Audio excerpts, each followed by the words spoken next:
Good evening all of you. రాబోయే కాలానికి కాబోయే తెలంగాణ ఆంధ్రప్రదేశ్ రాష్ట్ర ఉపాధ్యాయ మిత్రులకి శుభ సాయంత్రం మిత్రమా. సో ఎప్పటి మాదిరిగానే మన యొక్క డిఎస్సి టెట్ను ఉద్దేశించి మిత్ర బృందానికి ఉపయుక్తం కావడం కోసం మనకు సోషల్ కంటెంట్ ఏదైతే ఉందో అందులో హిస్టరీ, సివిక్స్, ఎకానమీ, జాగ్రఫీ పైన కొన్ని ప్రశ్నల్ని ఎక్కువ మొత్తంలో ఇంపార్టెన్స్ కలిగినవి గత ప్రశ్నపత్రాల నుంచి ఎక్కువ మొత్తంలో అడిగినటువంటి నేపథ్యం కలిగిన ఆ ఏరియాస్ నుంచి ప్రశ్నలు తీసుకొచ్చి మీ ముందుకు ఇంట్రడ్యూస్ చేయడం జరుగుతుంది మిత్రమా. ఆ తరహాలోనే ఈరోజు కూడా కొంతవరకు సివిక్స్ని పరిగణలో తీసుకొని మనం ముందుకు రావడం జరిగింది. లైవ్కి వచ్చే మిత్రులంతా కూడా ఒక చిన్న లైక్ చేస్తూ మన యొక్క తెలిసిన మిత్రులకి, తెలిసినటువంటి ఫ్రెండ్స్కి ఈ యొక్క లైవ్ నోటిఫికేషన్ షేర్ చేసే ప్రయత్నం చేయండి. మన యొక్క కోర్స్ లింక్ను షేర్ చేసే ప్రయత్నం చేయండి మిత్రమా. So hi sir, hi, how are you? Right sir, yes, good evening sir, good evening all of you. లైవ్కి వచ్చే మిత్రులందరూ కూడా పేరు పేరున గుడ్ ఈవినింగ్. వీడియో చూస్తున్న మిత్రులకు కూడా రైట్ మిత్రమా. ఇక మన యొక్క ప్రిపరేషన్లో మీ అందరికీ తెలిసిందే, మొదటగా ఏ తరహా ఉద్యోగమైనా అది ఏ తరహా పోటీ పరీక్ష అయినా కూడా ఫస్ట్ మొదటగా సిలబస్ని, తర్వాత ప్రీవియస్ పేపర్ అని, అనంతరం సబ్జెక్ట్ని రిసీవ్ చేసుకుని చివరి దశలో తప్పకుండా మనం టెస్ట్ పేపర్ని ఇవ్వడం జరుగుతుంది. అలాంటి టెస్ట్ సిరీస్ నిమిత్తం ఆ యొక్క టెస్ట్లు ఇవ్వడంలో భాగంగా మన యొక్క వెంకట్ సార్ ఆన్లైన్ క్లాస్ యాప్లో ఈ చివరి దశలో ఈ యొక్క 30 రోజు 1వ తేదీ రోజున ఎగ్జామ్ రాయబోతున్నటువంటి స్కూల్ అసిస్టెంట్ సోషల్ తెలంగాణ అభ్యర్థులు కానీ, దాని తర్వాత ఆంధ్రప్రదేశ్ రాష్ట్రం నిర్వహించబోతున్న వాళ్ళకి కానీ ఉపయుక్తమయ్యే విధంగా మన వెంకట్ సార్ ఆన్లైన్ క్లాస్ యాప్లో టెస్ట్ సిరీస్ ప్లాన్ చేసాం మిత్రమా. తెలంగాణ రాష్ట్ర అభ్యర్థుల నిమిత్తం మన టెస్ట్ సిరీస్ ఒక ప్రణాళికబద్ధంగా రూపొందించబడ్డది. అందులో గ్రాండ్ టెస్ట్ కొనసాగుతున్నవి. ఈరోజు వరల్డ్ హిస్టరీకి సంబంధించిన ఇంటర్ టాపిక్స్ పైన మనం టెస్ట్లు అప్లోడ్ చేయడం జరిగింది. తదుపరి డే ఆఫ్టర్ టుమారో ఒక మెగా గ్రాండ్ టెస్ట్ని ఏర్పాటు చేస్తున్నాం. ఆ మెగా గ్రాండ్ టెస్ట్ కూడా మన యొక్క వెంకట్ సార్ ఆన్లైన్ క్లాస్ యాప్లోని మనకు తెలంగాణకు సంబంధించిన ఈ టెస్ట్ సిరీస్ కోర్సులో అందుబాటులో ఉంటుంది మిత్రమా. ఇప్పటికీ దీనిలో సుమారుగా ఒక 14 వరకు గ్రాండ్ టెస్ట్ని ఏర్పాటు చేశాం. దాంతోపాటుగా సబ్జెక్ట్ వైజ్గా తరగతి వారీగా టెస్టులు ఏర్పాటు చేయడం జరిగింది. ఆ చివరి దశలో మీరు ఎక్కువ మొత్తంలో టెస్టులు ఇవ్వడం ద్వారా మీ దగ్గర ఉన్నటువంటి సబ్జెక్ట్ ఏ తరహాలో ఉందన్న విషయం తెలుసుకోవచ్చు. అలాంటి ఈ కోర్స్ని మన వెంకట్ సార్ ఆన్లైన్ క్లాస్ యాప్లో 499 రూపీస్కి అందిస్తున్నాం మిత్రమా. ప్లే స్టోర్కి వెళ్ళి వెంకట్ సార్ ఆన్లైన్ క్లాస్ యాప్లోనే టెస్ట్ సిరీస్ రిసీవ్ చేసుకోండి. 18th రోజున ఎగ్జామ్ రాసిన మిత్రులందరూ కూడా మన టెస్ట్ సిరీస్ ద్వారా ప్రజెంటేషన్ ఇచ్చారు. ఈరోజు సుమారుగా ఓన్లీ డిఎస్సికి సంబంధించిన అంశాలపైన వచ్చిన తర్వాత వాళ్ళు మొత్తం కీ పేపర్ అంతా కూడా చూసుకొని కంప్లీట్గా ఈరోజు చెప్తున్నారు. మన టెస్ట్ సిరీస్ ద్వారా ఈరోజు మేము సుమారుగా సార్ 62, 61 మార్కులు సాధిస్తున్నాం. 60 నుంచి 65 మధ్యలో వస్తున్నాయని.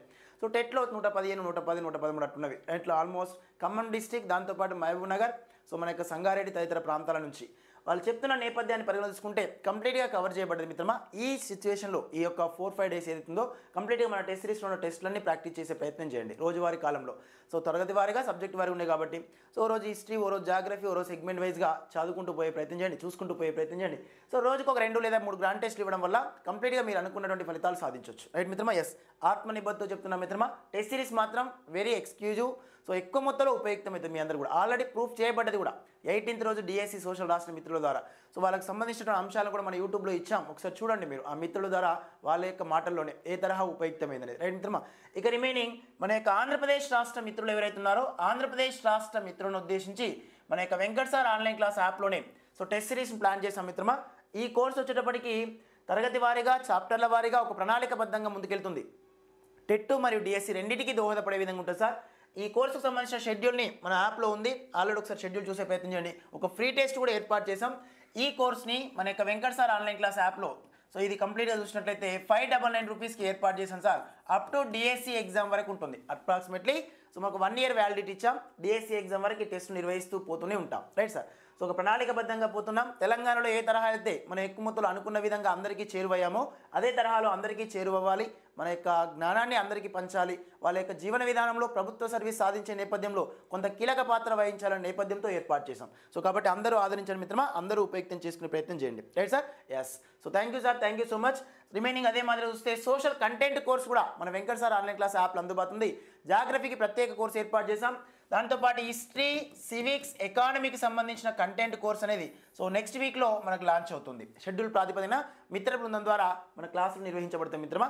ఎస్, గమనించే ప్రయత్నం చేయండి. ఇక ఈరోజు మన యొక్క ప్రశ్నల సరళిలో లైవ్ టెస్ట్ అని ఏర్పాటు చేశాం కదా, కాబట్టి ప్రశ్నలు మనవి, సమాధానాలు మీవి. మీరే సమాధానాలు గుర్తించేటువంటి ప్రయత్నం ఉండాలి. నేను కొంతవరకు అక్కడక్కడ కీలక పాత్ర వహిస్తాను. Right sir. ఎస్. క్రింది వాటిలో తప్పుడు సలహాలు, తప్పుడు వాక్యాలను గుర్తించండి అన్నాడు. ఇచ్చిన వాటిని ఆధారంగా చేసుకుని ఆన్సర్ గుర్తించే ప్రయత్నం చేయండి మిత్రమా. ఎస్, ఒక చిన్న లైక్ చేయండి. తెలిసిన మిత్రులకి మీ దగ్గర నంబర్ ఆఫ్ గ్రూపులు ఉంటాయి మిత్రమా, ఆ గ్రూపులలో షేర్ చేసే ప్రయత్నం చేయండి. సో కొంత నేను మీకు ఉపయుక్తం కావాలనే నేపథ్యంతో ఈ సిస్టాన్ని ఏర్పాటు చేశాను. మీరు ఎంత ఎక్కువ మొత్తంలో బలపరిస్తే నేను అంత ఎక్కువ మొత్తంలో ముందుకెళ్ళే ప్రయత్నం చేస్తాను మీకోసం. సో మీ తదుపరి తర్వాత వచ్చే నోటిఫికేషన్ నిమిత్తం, తర్వాత వచ్చేటటువంటి పోటీ పరీక్ష నిమిత్తం కూడా Venkat sir online class app, Venkat sir YouTube channel ఎప్పుడూ మీకు చేదోడు వాదోడుగా ఉంటుంది. సో త్వరలో తెలంగాణ రాష్ట్రం ప్రవేశపెట్టబోతున్న జాబ్ క్యాలెండర్ నిమిత్తం కానీ, తదుపరి ఆంధ్రప్రదేశ్ రాష్ట్రంలో వచ్చే అన్ని రకాల పోటీ పరీక్షల నిమిత్తం కూడా మన యొక్క Venkat sir online class app కానీ యూట్యూబ్ ఛానల్ కానీ మీకు ప్రతిసారి ప్రతి ఎగ్జామ్లో కూడా చేదోడు వాదోడుగా ఉంటుంది. అది గమనించండి. దానికోసం కొంచెం ఒక చిన్న లైక్ చేస్తూ ఇంకా మీకు తెలిసిన మిత్రులకి మన యొక్క నోటిఫికేషన్ షేర్ చేసే ప్రయత్నం చేయండి. ఎస్ మిత్రమా, right, all weirs. So is a clear sir? Right sir, is a clear? ఒక్కసారి గమనించి ఆన్సర్ గుర్తించండి మిత్రమా.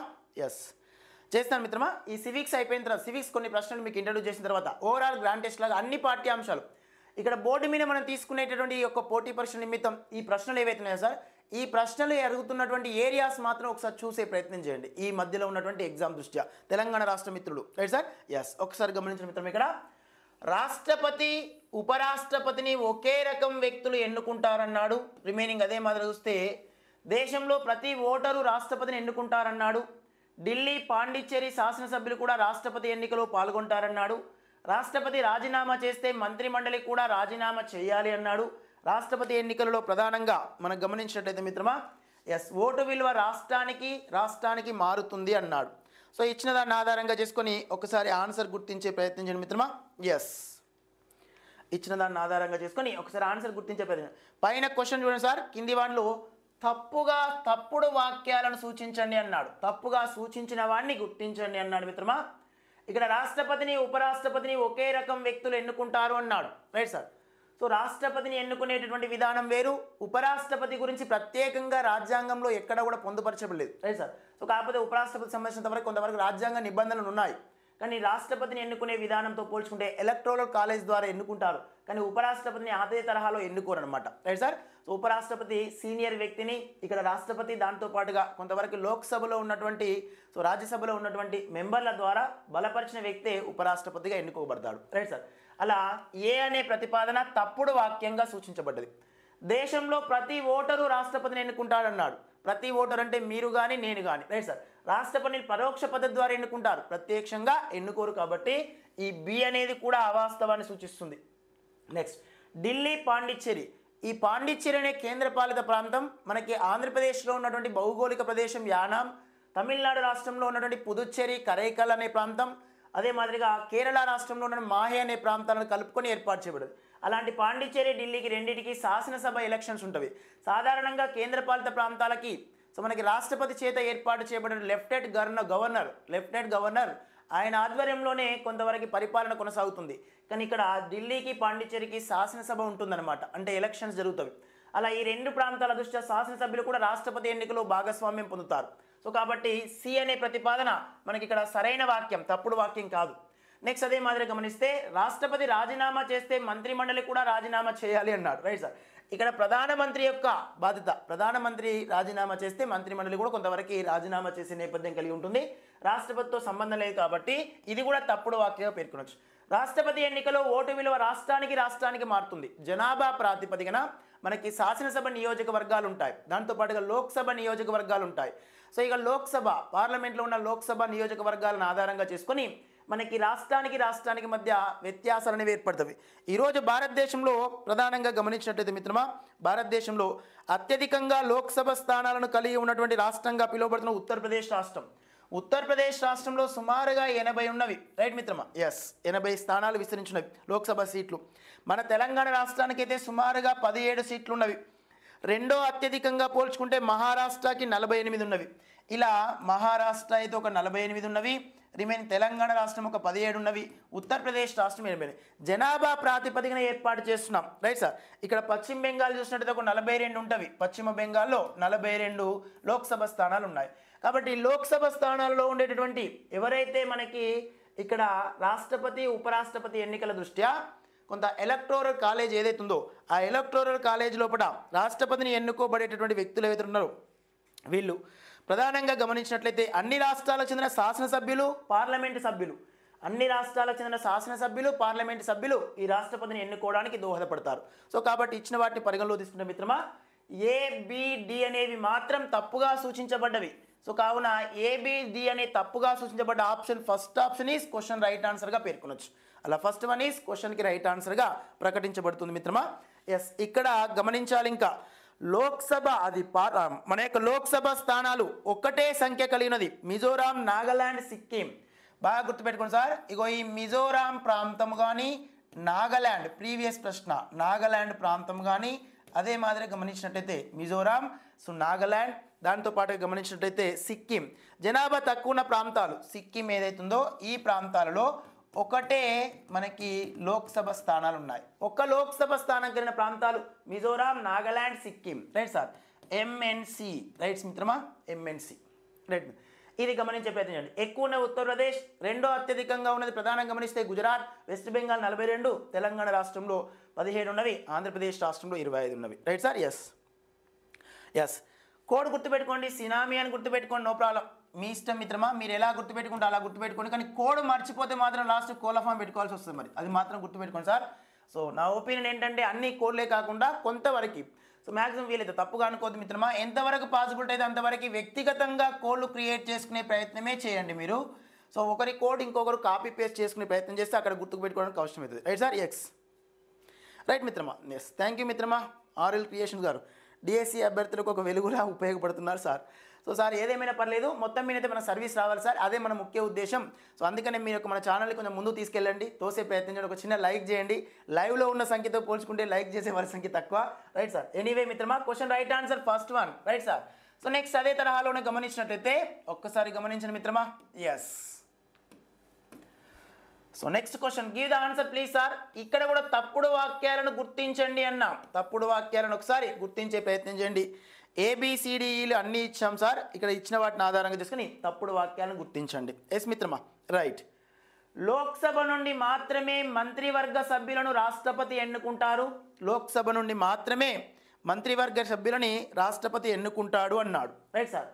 కార్యనిర్వాహక వర్గానికి అధిపతిగా రాష్ట్రపతి ఉంటాడు. భారత ప్రభుత్వ నిర్ణయాలన్నీ రాష్ట్రపతి పేరు మీదుగా తీసుకుంటారు. పార్లమెంటు చట్టాలను చేయడమే కాకుండా చట్టాల ప్రకారం ప్రభుత్వాన్ని కూడా ఇస్తుంది. కనుక భారతదేశానికి పార్లమెంటరీ ప్రభుత్వ విధానం ఉందని అంటాం.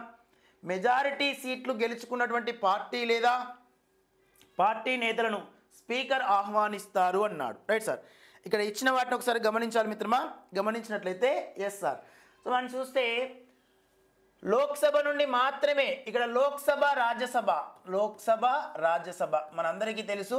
లోక్సభ, రాజ్యసభ అని, రాజ్యసభని పెద్దల సభ అంటాం, లోక్సభని దిగువ సభ అనే పేరుతో పిలుస్తాం.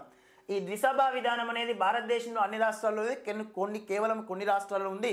అందులో మన తెలంగాణ, ఆంధ్రప్రదేశ్ రాష్ట్రం కూడా ఉంది. లోక్సభకి స్పీకర్, డిప్యూటీ స్పీకర్, రాజ్యసభకి చైర్మన్, డిప్యూటీ చైర్మన్ ఉంటాడు. ఈ రాజ్యసభకి చైర్మనే మనకి ఉపరాష్ట్రపతి వ్యవహరిస్తాడు. Right sir. ఇక్కడ గమనించాలి, ఉపరాష్ట్రపతి రాజ్యసభ చైర్మన్గా వ్యవహరిస్తాడు. Right sir. ఈ లోక్సభ సభ్యుల నుండి మాత్రమే మంత్రివర్గ సభ్యులను ప్రధానమంత్రి సలహాల మేరకి, ప్రధానమంత్రి సూచన మేరకి ఎన్నుకోబడుతుంది. కానీ ప్రధానమంత్రి సూచన మేరకి లోక్సభ ఒకటే కాకుండా రాజ్యసభ నుంచి కూడా తీసుకోవచ్చు. Right sir. సో కాబట్టి లోక్సభ, రాజ్యసభ నిమిత్తం ఎక్కడి నుంచైనా తీసుకోవచ్చు. కాబట్టి ఏ అనే ప్రతిపాదన అవాస్తవాన్ని సూచిస్తుంది మిత్రమా. ఎస్, ఈరోజు రాష్ట్రపతి, అవును, సో నిర్మలా సీతారామన్ ఆర్థిక శాఖ మంత్రిగా వ్యవహరిస్తున్న వ్యక్తి, ఆవిడ రాజ్యసభకి ఎక్కువ మొత్తంలో వ్యవహరిస్తున్నాడు, అంటే ప్రాతినిధ్యం వహిస్తున్నాడు. రాజ్యసభకి ప్రాతినిధ్యం వహించినప్పటికీ కూడా ఆమె ఆర్థిక శాఖ మంత్రిగా కొనసాగుతున్నారు. సో ఆ తరహాలోనే కార్యనిర్వాహక వర్గానికి అధిపతిగా ఉంటాడు రాష్ట్రపతి, కానీ పరిపాలన మొత్తం కూడా ప్రధానమంత్రి చేస్తాడు. నెక్స్ట్, భారత ప్రభుత్వ నిర్ణయాలన్నీ రాష్ట్రపతి పేరు మీదనే తీసుకుంటారు. నెక్స్ట్, పార్లమెంటరీ చట్టాలను చేయడమే కాకుండా, పార్లమెంట్ అనేది, పార్లమెంట్ మీన్స్ రాష్ట్రపతి, లోక్సభ, రాజ్యసభ మూడింటిని కలిపి పార్లమెంట్ అంటున్నాం. ఈ పార్లమెంట్ చట్టాలను చేయడమే కాకుండా చట్టాల ప్రకారం ప్రభుత్వాన్ని కూడా నడిపిస్తుంది. దాంతోపాటుగా ఇలా నడిపించేట వ్యవస్థను ఆధారంగా చేసుకునే మన భారతదేశానికి పార్లమెంటరీ ప్రభుత్వ విధానం ఉందని ప్రపంచ దేశాలన్నీ చెప్పుకుంటున్నవి. Right sir. ఎస్, రిమైనింగ్ అదే మాదిరిగా గమనిస్తే నెక్స్ట్ అదే తరహాలో చూసినట్లయితే మిత్రమా, ఈ మెజారిటీ సీట్లు గెలుచుకున్న పార్టీ లేదా పార్టీ నేతలను స్పీకర్ ఆహ్వానిస్తారన్నాడు. ఈ స్పీకర్ వీళ్ళని ఆహ్వానించాడు. రైట్ మిత్రమా. ఎస్. సో కాబట్టి ఇచ్చిన వాటిని ఆధారంగా చేసుకుంటే ఏ ఈలు తప్ప మిగతా అన్నీ కూడా సరైనవే. కాబట్టి ఏ ఈలు అనేటటువంటి సెకండ్ ఆప్షన్ క్వశ్చన్ రైట్ ఆన్సర్గా పేర్కొనొచ్చు.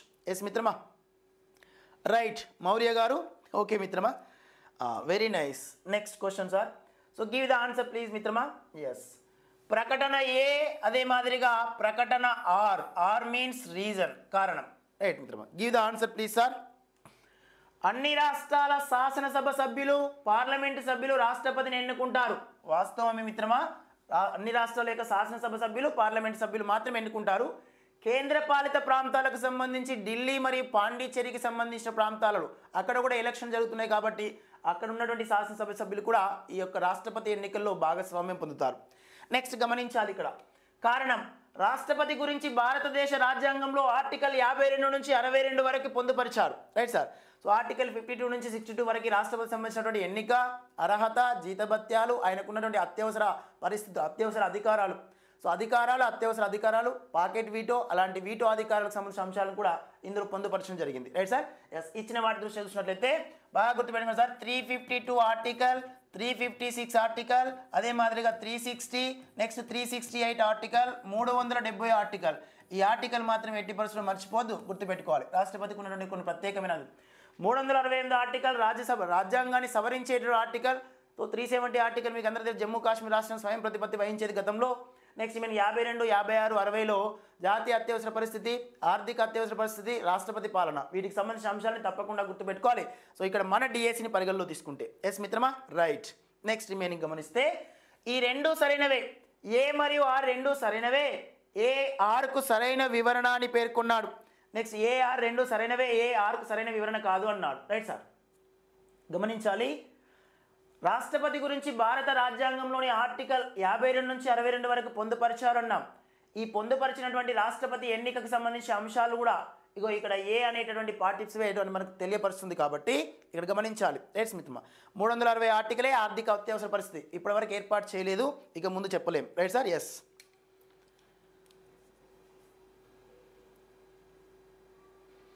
ఎస్ మిత్రమా, మౌర్య మ్యామ్. సో ఇచ్చిన వాటిని ఆధారంగా చేసుకుని ఒకసారి ఆన్సర్ గుర్తించాను సార్. ఏ మరియు ఆర్ రెండు సరైనవే, ఏకు ఆర్ సరైన వివరణ అన్నాడు. ఏ మరియు ఆర్ రెండు సరైనవే, ఏకు ఆర్ సరైన వివరణ కాదు అన్నాడు. ఇక్కడ ఈ 52వ ఆర్టికల్ నుంచి 62వ ఆర్టికల్ వరకు మొత్తం ప్రతిపాదనలన్నీ కూడా ఇందులో తెలియపరచబడుతున్నవి, ఏ గురించి ప్రస్తావన చేయబడ్డవి కాబట్టి ఏఆర్ రెండు సరైనవే, ఏకు ఆర్ అనేది సరైన వివరణ ఇస్తుంది. రాష్ట్రాల శాసనసభ సభ్యులు పార్లమెంటు సభ్యులు రాష్ట్రపతిని ఎన్నుకుంటారని రాష్ట్రపతి ఎన్నికకు సంబంధించిన ఆర్టికల్ దృష్ట్యా ఇక్కడ పొందుపరచబడ్డది కాబట్టి ఫస్ట్ ఆప్షన్ అనేది క్వశ్చన్కి రైట్ ఆన్సర్గా సూచించబడుతుంది. So first one is question right answer. Yes మిత్రమా, రైట్. రాష్ట్రపతి పాలన ఎక్కువ రోజులు చేసింది పంజాబ్ రాష్ట్రమే. రైట్ మిత్రమా. 352 అత్యవసర పరిస్థితి, 356 రాష్ట్రపతి పాలన.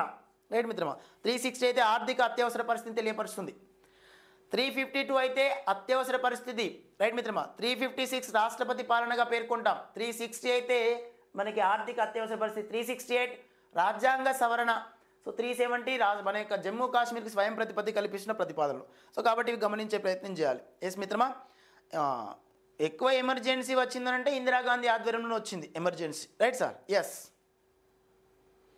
రైట్ మిత్రమా. నెక్స్ట్ వన్ ఒకసారి గమనించాలి. Question right answer first one sir. కొన్ని ప్రశ్నలు ఎక్కువ ఉన్నాయి మిత్రమా, వేగంగా ముందుకెళ్ళే ప్రయత్నం చేద్దాం. కొంచెం మీరు కూడా ఆన్సర్ గుర్తించే ప్రయత్నం చేయండి వేగంగా. Right sir. ఎస్. అత్యధిక కాలం అయితే పంజాబ్ మిత్రమా, ఎక్కువ సార్లు అయితే మాత్రం మణిపూర్. ఎక్కువ సార్లు రాష్ట్రపతి పాలన ప్రవేశపెట్టింది మణిపూర్, కానీ అత్యధిక కాలం అయితేనేమో Punjab. Right sir. Yes. Indira Gandhi హయాంలోనే ఎక్కువ మొత్తంలో ఎమర్జెన్సీ ప్రకటించారు మిత్రమా. ఎస్. ఒకసారి గమనించారు. భారతదేశం బ్రిటన్ దేశాన్ని పోలిన పార్లమెంటరీ వ్యవస్థను కలిగి ఉంది అన్నాడు. భారతదేశం వన్స్ గమనించి ఆన్సర్ గుర్తించడం మిత్రమా. బ్రిటన్ దేశాన్ని పోలిన పార్లమెంటరీ వ్యవస్థను కలిగి ఉంది. రిమైనింగ్ ప్రజాస్వామ్య ప్రభుత్వాలన్నీ పార్లమెంటరీ ప్రభుత్వాలే అన్నాడు. ఇచ్చిన వాటిని ఆధారంగా చేసుకొని ఆన్సర్ గుర్తించండి అయ్యా. ఇక్కడ భారతదేశం బ్రిటన్ దేశానికి చెందిన పార్లమెంటరీ వ్యవస్థను కలిగి ఉంది. వాస్తవమే. సో బ్రిటిష్ వారు ఎక్కువ మొత్తంలో మన భారతదేశాన్ని పరిపాలించిన కాలక్రమంలో 1935 భారత ప్రభుత్వ చట్టమే దీన్ని వివరిస్తుంది. Right sir. నెక్స్ట్ ప్రజాస్వామ్య ప్రభుత్వాలన్నీ పార్లమెంటరీ ప్రభుత్వాలే, ఇది కూడా వాస్తవమే. ఏ మరియు ఆర్ రెండు సరైనవే. ఈ ఏ అనేది ఏకు, ఆర్ అనేది సరైన వివరణ తెలిసిపరుస్తుంది. ప్రజాస్వామ్య ప్రభుత్వాలన్నీ కూడా పార్లమెంటరీ ప్రభుత్వాలే అన్నాడు. కాబట్టి భారతదేశం బ్రిటిష్ దేశాన్ని పోలినటువంటి పార్లమెంటరీ వ్యవస్థను కలిగి ఉంది. ఇండైరెక్ట్గా భారతదేశం కానీ బ్రిటన్ కానీ రెండు కూడా పార్లమెంటరీ వ్యవస్థనే కలిగి ఉన్నాయి. సో కాబట్టి ఏకు ఆర్ అనేది సరైన వివరణ ఇస్తుంది. కావున first option is question right ఆన్సర్గా పేర్కొనొచ్చు. First one is question right answer. Yes మిత్రమా. అంతే కదా సార్. పార్లమెంటు, ఈ బ్రిటన్ని పార్లమెంటరీ వ్యవస్థకి మదర్గా పేర్కొంటారు, బ్రిటన్ దేశాన్ని ప్రపంచ దేశాల దృష్ట్యా. రైట్ మిత్రమా. ఎస్ ఆప్షన్ కనబడతలేదు సార్. నెక్స్ట్ ఎట్లా ఫస్ట్ ఆప్షన్ రైట్ ఆన్సర్ మిత్రమా. కనబడకపోతే ఒకసారి చూడండి, ఏ సరైనది కాదు ఆ సరైనదని. Right sir. Yes next one మిత్రమా. ఈ క్రింది వాక్యాల్లో సరైనటువంటి వివరణ కలిగినది గుర్తించండి. గుర్తించండి అయ్యా. ఎస్ సరైన వివరణ కలిగినది గుర్తించండి. క్రింది వాక్యాలలో సరైనటువంటి వివరణ కలిగినది గుర్తించండి. Right sir. మనకు పాఠ్యాంశం కనిపిస్తుంది. రైట్ మిత్రమా. చట్టము న్యాయము ఒక సన్నివేశం అనేటటువంటి పాఠ్యాంశం ఉంటుంది కదా, ఆ పాఠ్యాంశంలో ఉంటుంది మిత్రమా. ఇక్కడ క్రిమినల్ కేసులలో ప్రభుత్వం చేసిన చట్టం ఉల్లంఘించబడుతుంది అన్నాడు.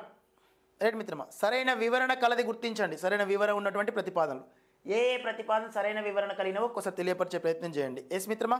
రైట్. నెక్స్ట్ క్రిమినల్ కేసులలో ఎఫ్ఐఆర్ ఫస్ట్ ఇన్ఫర్మేషన్ రిపోర్ట్ ఏదైతుందో మిత్రమా, ఫస్ట్ ఇన్ఫర్మేషన్ రిపోర్ట్ ఎఫ్ఐఆర్ నమోదు చేసి పోలీసులు విచారణ ప్రారంభిస్తారు. సివిల్ కేసులో ఇద్దరు వ్యక్తుల మధ్య ఒప్పందం ఉల్లంఘించబడుతుంది. సివిల్ కేసులో నష్టపోయిన వ్యక్తి విచారణ చేపడతాడు. ఇచ్చిన దాని దృష్ట్యా సరైనటువంటి వివరణ తెలియపరుస్తున్న ఆన్సర్ గుర్తించండి అయ్యా. ఎస్ ఒకసారి గమనించండి. క్రిమినల్ కేసులు, సివిల్ కేసులు. Right sir. ఇక క్రిమినల్ చట్టాలంటే మీకు తెలుసు, దొంగతనం చేయడం, హత్య చేయడము. Right sir. మామూలుగా చెప్పాలంటే దొంగతనం కానీ హత్య కానీ ఇవన్నీ కూడా క్రిమినల్ కిందకి వస్తాయి. Right sir. ఇద్దరు వ్యక్తుల మధ్య గొడవలు కానీ దాంతో పాటుగా ఏదైనా నష్టపోయిన దాన్ని సివిల్ కేసు కింద తీసుకుంటారు సార్. ఇక్కడ క్రిమినల్ కేసులో ప్రభుత్వం చేసిన చట్టం ఉల్లంఘించబడుతుంది అనేది అవాస్తవం. Right sir. ఎట్టి పరిస్థితుల్లో కూడా ఉల్లంఘించబడదు. క్రిమినల్ కేసులో ఎఫ్ఐఆర్ నమోదు చేసి పోలీసులు విచారణ ప్రారంభిస్తూనే ఉంటారు తప్పకుండా. Right sir. నెక్స్ట్ ఎఫ్ఐఆర్ నమోదు అయిందంటే గంతేగా సభకు నమస్కారమే. Right sir. సివిల్ కేసులో ఇద్దరు వ్యక్తుల మధ్య ఒప్పందం ఉల్లంఘించబడుతుంది, ఇది వాస్తవమే, ఉల్లంఘించబడుతుంది మిత్రమా. నెక్స్ట్ మీనింగ్ సివిల్ కేసులో నష్టపోయిన వ్యక్తి విచారణ చేపడతాడు. Right sir. ఇక నష్టపోయిన వ్యక్తి మళ్ళీ విచారణ ఇక్కడ చేపడతాడు. Right sir. ఎస్. ఇక థర్డ్ డి అనే ఆప్షన్ తప్ప మిగతా మూడు కూడా సరైనవి. డి తప్ప. Right sir. జాగ్రత్తగా చూడండి. రైట్ మిత్రమా. సో ఇక్కడ సివిల్లో నష్టపరిహారం చెల్లించమని లేదా వసూలు చేయమని తీర్పు వస్తుంది. అప్పుడప్పుడు గమనించినట్టయితే మిత్రమా, మనకి నష్టపోయిన వ్యక్తి న్యాయస్థానంలో దావా వేసే అవకాశం ఉంటుంది. Right sir. ఇక్కడ సివిల్లో ఇద్దరు వ్యక్తుల మధ్య ఉల్లంఘనకు సంబంధించిందే సివిల్ కేసుగా పేర్కొంటాం. Right sir. రైట్ మిత్రమా. ఏబిసి సరైనవిగా పేర్కొనవచ్చు. రైట్ మిత్రమా. ఎస్.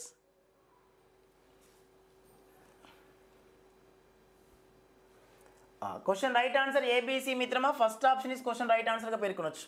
క్లారిటీ వచ్చింది కదా సార్. ఒక్కసారి చూసే ప్రయత్నం చేయండి మళ్ళీ ఒకసారి. థర్డ్ కాదు మిత్రమా, బీసీడీ కాదు, ఏబిసి మాత్రమే.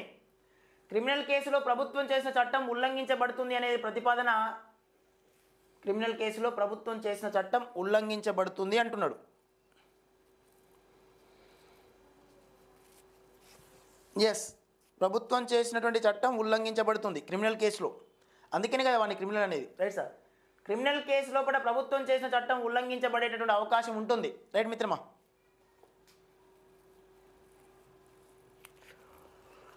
సార్ ఇప్పుడు దొంగతనం చేసినప్పుడు కానీ హత్య చేయబడ్డప్పుడు కానీ వాడు ఒక అరెస్ట్ చేయబడిన తర్వాత వానిపైన ఏర్పాటు చేయబడిన చట్టాన్ని ఉల్లంఘించి వాడు తప్పించుకునే నేపథ్యం కలిగి ఉంటుంది. Right sir. So remaining criminal కేసులో ఎఫ్ఐఆర్ నమోదు చేసి పోలీసులు విచారణ ప్రారంభించిన నేపథ్యం కలిగి ఉంటుంది. రైట్ మిత్రమా. ఎస్.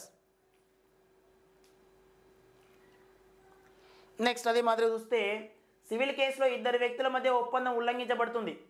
ఇక సివిల్ కేసులో నష్టపోయిన వ్యక్తి విచారణ చేపడతాడు. పైన క్వశ్చన్ కింది వాక్యాల్లో సరైన వివరణ కలిగినది ఏది అన్నాడు. ఇక్కడ సరైన వివరణ కలిగినది ఏది అంటే ఫస్ట్, సెకండ్, థర్డ్ ఈ మూడు కూడా సరైన వివరణ కలిగినవే. కొంచెం గమనించండి మిత్రమా. జస్ట్ ఓకేనా.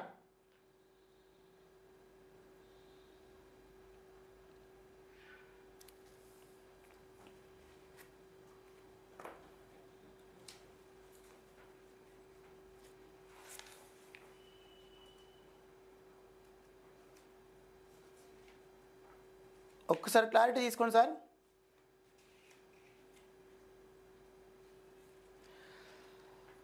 ఫస్ట్ ఆప్షన్ ఏమున్నది మిత్రమా, అలా సింపుల్. ఇక్కడ క్రిమినల్ కేసు లోపల క్రిమినల్ చట్టాలంటే ఏంటి సార్? దొంగతనం చేయడం, హత్య చేయడం ఇలాంటివి క్రిమినల్ కిందికి వస్తుంది. Right sir. సర్వసాధారణంగా. రైట్ మిత్రమా. సో అలాంటి క్రిమినల్ కేసులో నిందితులు జైల్లో ఉంచుతారు.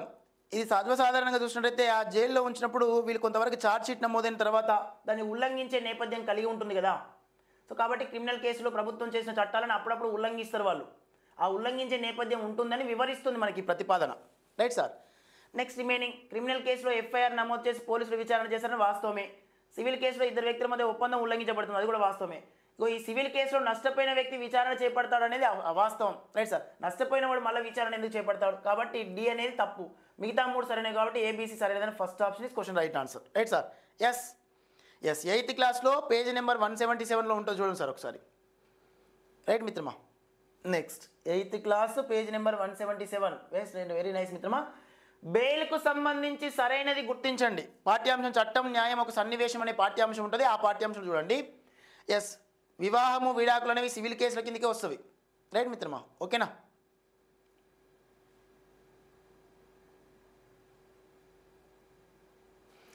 నెక్స్ట్ ఒక్కసారి గుర్తుపెట్టండి సార్. బెయిల్ నిందితుని హక్కు సంబంధించి సరైనది, బెయిల్కు సంబంధించిన సరైన అంశాలు గుర్తుపెట్టండి సార్. బెయిల్కు సంబంధించి సో బెయిల్ పొందడానికి న్యాయస్థానంలో కొన్ని హామీలు ఇవ్వాల్సి వస్తుంది మిత్రమా. అది ఆస్తి అయినా కావచ్చు, లేకపోతే బాండ్ అయినా కావచ్చు, లేదా పూచిగా నిలబడే ఒక వ్యక్తినైనా కావచ్చు. బెయిల్ ఇవ్వాలో వద్దో నిర్ణయించేది మాత్రం న్యాయమూర్తి నిర్ణయించడం జరుగుతుంది. Right sir.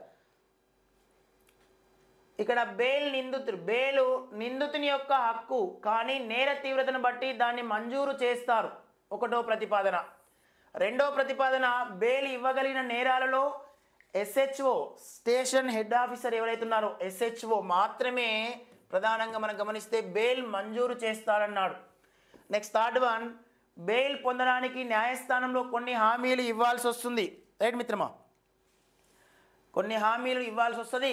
ఆ హామీలు ఆస్తులు కావచ్చు, బాండ్ కావచ్చు, పూచికచ్చుగా వేయడే ఒక వ్యక్తిని కావచ్చు. అప్పుడప్పుడు పంచాయతీలో కూడా దరవత్తు పెట్టా అని చెప్పేసి అంటారు కదా. దరవత్తు పెట్టడం దగ్గర డబ్బులు లేకపోతే ఒక వ్యక్తిని చూపించు అంటారు కదా, ఆ తరహా. నెక్స్ట్ రిమైనింగ్ ఇచ్చిన వాడి దృష్ట్యా బెయిల్కు సంబంధించి సరైనవి ఏదంటే పైవన్నీ అన్నాడు. ఇక పైవన్నీ కూడా బెయిల్కు సంబంధించిన సరైన అంశాలుగానే పేర్కొనొచ్చు. సో ఎస్ మిత్రమా, station house officer. Yes, station house officer. Right sir, very nice. SHO means station house officer మిత్రమా. నెక్స్ట్ ఈయన మాత్రమే బెయిల్ మంజూరు చేయడానికి అవకాశం ఎక్కువ మొత్తంలో ఉంటుంది. ఇక 1, 2, 3లో పైవన్నీ సరైనవి కాబట్టి 4th ఆప్షన్ ఇస్ పైవన్నీగా పేర్కొనొచ్చు. Right sir. Give the answer please. 4th one. SIA ఉంటాడు స్టేషన్ హౌస్ ఆఫీసర్గా, కాకపోతే ఎస్ఐగా కొత్తగా నియమించబడేవాడు కాకుండా కొంత ఎక్స్పీరియన్స్ పర్సన్ని ఎస్హెచ్ఓలో ఏర్పాటు చేస్తారు. Right sir.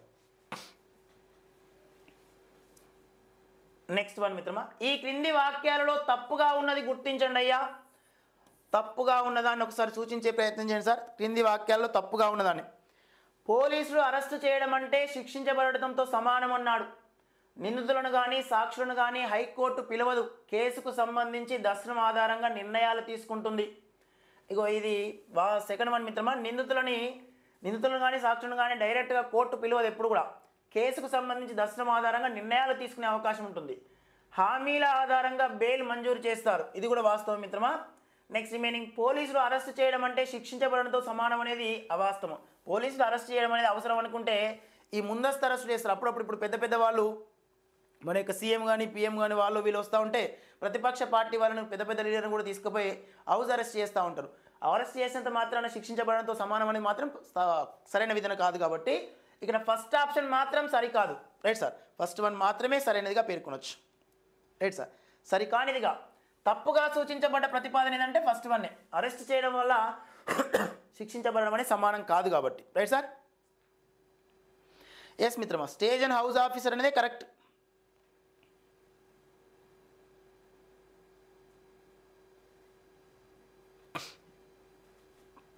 Satish, no problem Satish. ఒకటి మిస్ అయితే ఇంకా అంతకంటే ఎక్కువ వస్తాను గుర్తుపెట్టుకోవాలి. కానిస్టేబుల్ రాకపోతే వాళ్ళ అమ్మ ఎస్ఐ వస్తాను గుర్తుపెట్టుకోవాలి. ఎస్ఐ రాకపోతే వాళ్ళ అమ్మ డిఎస్పీ వస్తాను గుర్తుపెట్టుకోవాలి. డిఎస్పీ రాకపోతే వాళ్ళ అమ్మ ఎస్పీ వస్తాను గుర్తుపెట్టుకోవాలి, అంతే. Right sir. ఒకటి రాకపోతే అంతకంటే మంచి పోస్ట్ వస్తానని నేపథ్యంలో ఉండాలి తప్ప సో అదే ఒకటే ఎస్ఐ మిస్ అయిందని చెప్పేసి ఎక్స్ప్లెయిన్ అనుకోవద్దు మిత్రమా. Sir right sir. Yes Vinod garu, అంతే. తెలుగులో లేదు, కాకపోతే ఇంగ్లీష్ మీడియంలో మాత్రమే ఉంది హౌస్ ఆఫీసర్ అని చెప్పేసి, స్టేషన్ హౌస్ ఆఫీసర్ అని. Yes sir. నెక్స్ట్ ఒక్కసారి గమనించండి సార్. క్రింది వాటిని జతపరచండి అయ్యా. క్రింది వాటిని ఒకసారి జతపరిచే ప్రయత్నం చేయండి మిత్రమా. ఎస్ మిత్రమా, రైట్. క్రింది వాటిని వన్స్ గమనించండి. రైట్ మిత్రమా. Yes Swapna ma'am, thank you ma'am. Police ప్రభుత్వ న్యాయవాది, న్యాయమూర్తి నిందితుల తరపున న్యాయవాది అన్నాడు. అదే మాదిరిగా ఒకటి గమనించినట్లయితే బాధితుల తరపున వాదిస్తాడు, దాడికి గురైన వారికి వైద్య పరీక్ష చేయిస్తారు, నిందితులను కలుస్తారు, సాక్షులు చెప్పింది వింటారు. ఇచ్చిన దాన్ని ఆధారంగా చేసుకొని ఒకసారి గమనించి ఆన్సర్ గుర్తించే ప్రయత్నం చేయండి అయ్యా. ఇక్కడ దాడికి గురైన వారికి వైద్య పరీక్ష చేయిస్తారు అన్నాడు. Right sir. పోలీసులు ఎప్పుడైనా ఎవరైనా దాడికి గురైతే మిత్రమో వాళ్ళకు వైద్య పరీక్ష చేసే నేపథ్యం కలిగి ఉంటారు. నెక్స్ట్ అదే మాదిరిగా ప్రభుత్వ న్యాయవాది బాధితుల తరపున వాదిస్తాడు ఎప్పుడైనా కూడా. అదే తరహాలోనే నెక్స్ట్ న్యాయమూర్తి వచ్చేటప్పటికి సాక్షులు చెప్పింది వింటా ఉంటాడు వీడు. Right sir. వీరు న్యాయమూర్తి సాక్షులు చెప్పింది వినేటువంటి నేపథ్యం కలిగి ఉంటారు. నిందితుల తరపున న్యాయవాది నిందితులను కలుస్తూ ఉంటారు. Right sir. కాబట్టి గమనిస్తే 2 1 4 3 2 1 4 3 ఎక్కడుందయ్యా 2 1 4 3? Yes, second option is question right ఆన్సర్గా పేర్కొనొచ్చు. సెకండ్ వన్ రైట్ మిత్రమా. ఎస్, ఓకేనా సార్. నెక్స్ట్ వన్ మిత్రమా, సమాచార హక్కు చట్టంకు సంబంధించి ప్రీవియస్ మిత్రమా మొన్న రీసెంట్గా డిఎస్సిలో అడిగాడని చెప్పేసి ఒక నేపథ్యం ఉంది. సో కాబట్టి ఒకసారి గమనించి ఆన్సర్ గుర్తించే ప్రయత్నం చేయండి అయ్యా. వన్స్ సమాచార హక్కు చట్టానికి సంబంధించి కొంతవరకు ప్రతిపాదన గుర్తించండి అన్నాడు. సమాచార హక్కు చట్టం 2005వ సంవత్సరం మనకి సమాచార హక్కు చట్టం ఏర్పాటు చేయబడ్డది. రైట్ మిత్రమా. సో మొట్టమొదటి చెప్పాలంటే ప్రధానంగా గమనించండి మిత్రమా, ఇక హక్కులు అభివృద్ధి అనే పాఠ్యాంశం ఉంటుంది కదా, ఆ పాఠ్యాంశాన్ని పరిగణలో తీసుకొని ఇక్కడ మన ఆన్సర్ గుర్తించే ప్రయత్నం చేయొచ్చు. సార్ ఆ పాఠ్యాంశం దృష్ట్యా సమాచార హక్కు చట్టానికి సంబంధించి సరికాని దాన్ని గుర్తించండి అన్నాడు. సరికాని దాన్ని గుర్తించమన్నాడు మిత్రమా. సరికానిది గుర్తించే ప్రయత్నం చేయండి. సార్. వన్స్ చట్టం ప్రకారం ప్రతి ప్రభుత్వ కార్యాలయంలో ప్రజలు అడిగే సమాచారం ఇవ్వడానికి సమాచార అధికారి ఉంటాడు. ఇక్కడ 2005 సమాచార హక్కు చట్టం ప్రకారంగా. రైట్ మిత్రమా. బాగా గుర్తుపెట్టుకోండి సార్, ఎప్పుడైనా కూడా అవినీతిని ఎదుర్కోవడం కోసం దోహదపడే ప్రధాన అంశాన్ని సమాచారంగా పేర్కొంటాం. ఇక్కడ రాజస్థాన్ రాష్ట్రంలో అయితే మనకి సమాచార హక్కు చట్టం అనేది 1995లో ఏర్పాటు చేశారు. Right sir. ఇక జాతీయ స్థాయిలో అయితే పార్లమెంట్ 2005వ సంవత్సరంలో సమాచార హక్కు చట్టాన్ని తీసుకొచ్చింది. సో మొట్టమొదటిగా అయితే రాజస్థాన్ రాష్ట్రం 1995లోనే సమాచార హక్కు చట్టాన్ని ఏర్పాటు చేసుకున్నది. 1995లో. రైట్ మిత్రమా. సో దీన్ని ప్రధానంగా గమనిస్తే మజుదార్ కిసాన్ శక్తి సంఘటన అనే పేరుతో ప్రతిపాదించింది. మజుదార్ కిసాన్ శక్తి సంఘటన అనేటటువంటి పేరుతో MKSS అనే పేరుతో ప్రతిపాదించింది రాజస్థాన్. ఎస్ మిత్రమా. రైట్.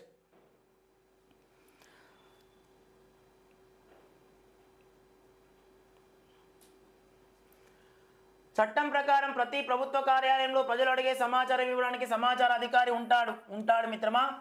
నెక్స్ట్ సమాచార అధికారి పైన అప్పిలేట్ అధికారి కూడా ఉంటాడు. వానిపైన ఇంకోనికి అప్లై చేయడం కోసం, అంటే వీడు తప్పు చేస్తే వానికి ఇంకోనికి సుపీరియర్ ఆఫీసర్ కూడా ఉంటాడు.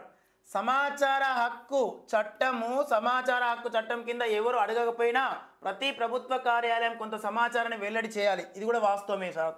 నెక్స్ట్ కొన్ని కార్యాలయాలు 6 మాసాలకు ఒకసారి, కొన్ని సంవత్సరానికి ఒకసారి కూడా సమాచారాన్ని వెలువచ్చే నేపథ్యం ఉంటుంది. Right sir. నెక్స్ట్ ఇక్కడ గమనించినట్లయితే కేవలం కేంద్ర స్థాయిలో మాత్రమే స్వతంత్ర సమాచార కమిషన్ ఉండాలి అన్నాడు. Right sir. ఈ స్వతంత్ర సమాచార కమిషన్ అనేది కేంద్రం అనే కాదు, రాష్ట్ర స్థాయిలో ఉండాలి, కేంద్ర స్థాయిలో ఉండాలి. కానీ ఇక్కడ ఓన్లీ కేంద్ర స్థాయిలో ఉన్నాడు కాబట్టి 4th ఆప్షన్ అనేది తప్పుగా సూచించబడ్డది. అలా సరికానిది ఏది అని అంటే ఈ 4th ఆప్షన్ ఒకటి మాత్రం సరికానిదిగా పేర్కొనొచ్చు. ఎస్ మిత్రమా. ఇక ప్రపంచంలో అయితే మిత్రమా మనకి 1945 డిసెంబర్ 10వ తేదీన మానవ హక్కుల చట్టం జరిగింది.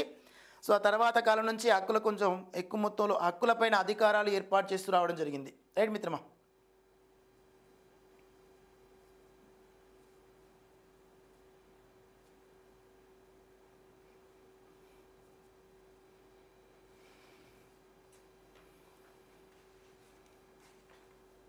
Yes sir. అప్పిలేట్ అధికారి అంటే ఆయన పైన ఉన్నటువంటి అధికారి. Right sir. మానవ హక్కులు అనేవి ప్రపంచవ్యాప్తంగా అయితే 1945 మిత్రమా, మన భారతదేశంలో అయితే 1993లో ఏర్పాటు చేశారు హ్యూమన్ రైట్స్ కమిషన్ని. ఈరోజు భారతదేశంలో అత్యధిక అర్హతా వయసు కలిగి ఉన్నటువంటి పదవి కూడా మనకి మానవ హక్కుల కమిషన్ చైర్మన్ అత్యధిక అర్హతా వయసు కలిగి ఉన్న పదవిగా పేర్కొనవచ్చు. సుప్రీంకోర్టు ప్రధాన న్యాయమూర్తిగా పనిచేసి పదవి విరమణ పొందినటువంటి వ్యక్తిని మనం ఈరోజు మానవ హక్కుల కమిషన్ చైర్మన్గా ఏర్పాటు చేస్తున్నాం. Right sir. రైట్ సార్, తప్పకుండా ఫాస్ట్గా వెళ్ళే ప్రయత్నం చేద్దాం మిత్రమా. సతీష్ 1945 డిసెంబర్ 10 డిసెంబర్ 10 మానవ హక్కుల దినంగా అందుకే పేర్కొంటున్నాం. సో నెక్స్ట్ మిత్రమా వన్స్ ఒకసారి గమనించండి. సో వినోద్ వన్స్ ఒకసారి చెక్ ఇట్. నెక్స్ట్ తప్పు వాక్యాలను గుర్తించండి అయ్యా. ఇక్కడ తప్పుగా సూచించినట్టు కొన్ని వాక్యాలను గుర్తించే ప్రయత్నం చేయండి మిత్రమా. ఎస్, ఆప్షన్ కనబడుతున్నాయి కదా సార్. సో నెక్స్ట్ తప్పుగా సూచించినట్టు వాక్యాలను ఒకసారి గుర్తించండి. ప్రభుత్వ సంక్షేమ కార్యక్రమాలను పర్యవేక్షించాలి. ప్రభుత్వము సంక్షేమ కార్యక్రమాలను పర్యవేక్షించాలి. దాంతోపాటుగా పథకాల అమలును కేవలం ఎన్నికైన ప్రజాప్రతినిధులు పర్యవేక్షించేలా ప్రజలు చూడాలి అన్నాడు. పథకాల యొక్క అమలును కేవలం ఎన్నికైనటువంటి ప్రజాప్రతినిధులు పర్యవేక్షించేలా ప్రజలు చూడాలి అని పేర్కొన్నాడు. ఇక్కడ ప్రజాప్రతినిధులను చూడడం అనేది అవాస్తవం మిత్రమా. పథకాల అమలును కేవలం ఎన్నికైన ప్రజాప్రతినిధులు పర్యవేక్షించేలా ప్రజలు చూడాలనేది అవాస్తవం, సరైనది కాదు. సమాచార అధికారులు ఇష్టం వచ్చినంత కాలం సమాచారాన్ని వెల్లడి చేయకుండా ఉండవచ్చు అన్నాడు. రైట్ మిత్రమా, ఇక్కడ సమాచార అధికారులు ఇష్టం వచ్చినంత కాలం సమాచారాన్ని వెల్లడి చేయకుండా ఉండవచ్చు. ఇష్టం వచ్చినంత కాలం కాదు సార్, కొన్ని కార్యాలయాల నిమిత్తం 6 మాసాలు, కొన్ని కార్యాలయాలు అయితే సంవత్సరం మొత్తంలో ఏర్పాటు చేస్తారు. Right sir, yes. నెక్స్ట్ వివిధ పత్రాలను చూడటం ద్వారా ప్రభుత్వ కార్యక్రమాలు అవినీతి లేకుండా జరుగుతున్నాయని గుర్తించవచ్చు. ఎస్, కొన్ని పర్టికులర్ కొన్ని అంటే రిపోర్ట్ల ఆధారంగా వివిధ రకాల పత్రాలు చూడడం వల్ల ప్రభుత్వ కార్యక్రమాలు అనేవి అవినీతి లేకుండా జరుగుతున్నాయని తెలుసుకోవచ్చు మనం. Right sir. సో కాబట్టి ఇక్కడ తప్పు వాక్యాలు ఏమున్నాయి అంటే బి అనేది తప్పుగా సూచించబడ్డది, సి అనేది కూడా తప్పుగా సూచించబడ్డది. కాబట్టి బీసీ అనేటటువంటి ప్రతిపాదన నిమిత్తం 4th ఆప్షన్ ఈజ్ క్వశ్చన్కి సరైనదిగా పేర్కొనవచ్చు. 4th one. ఎస్ మిత్రమా, రైట్.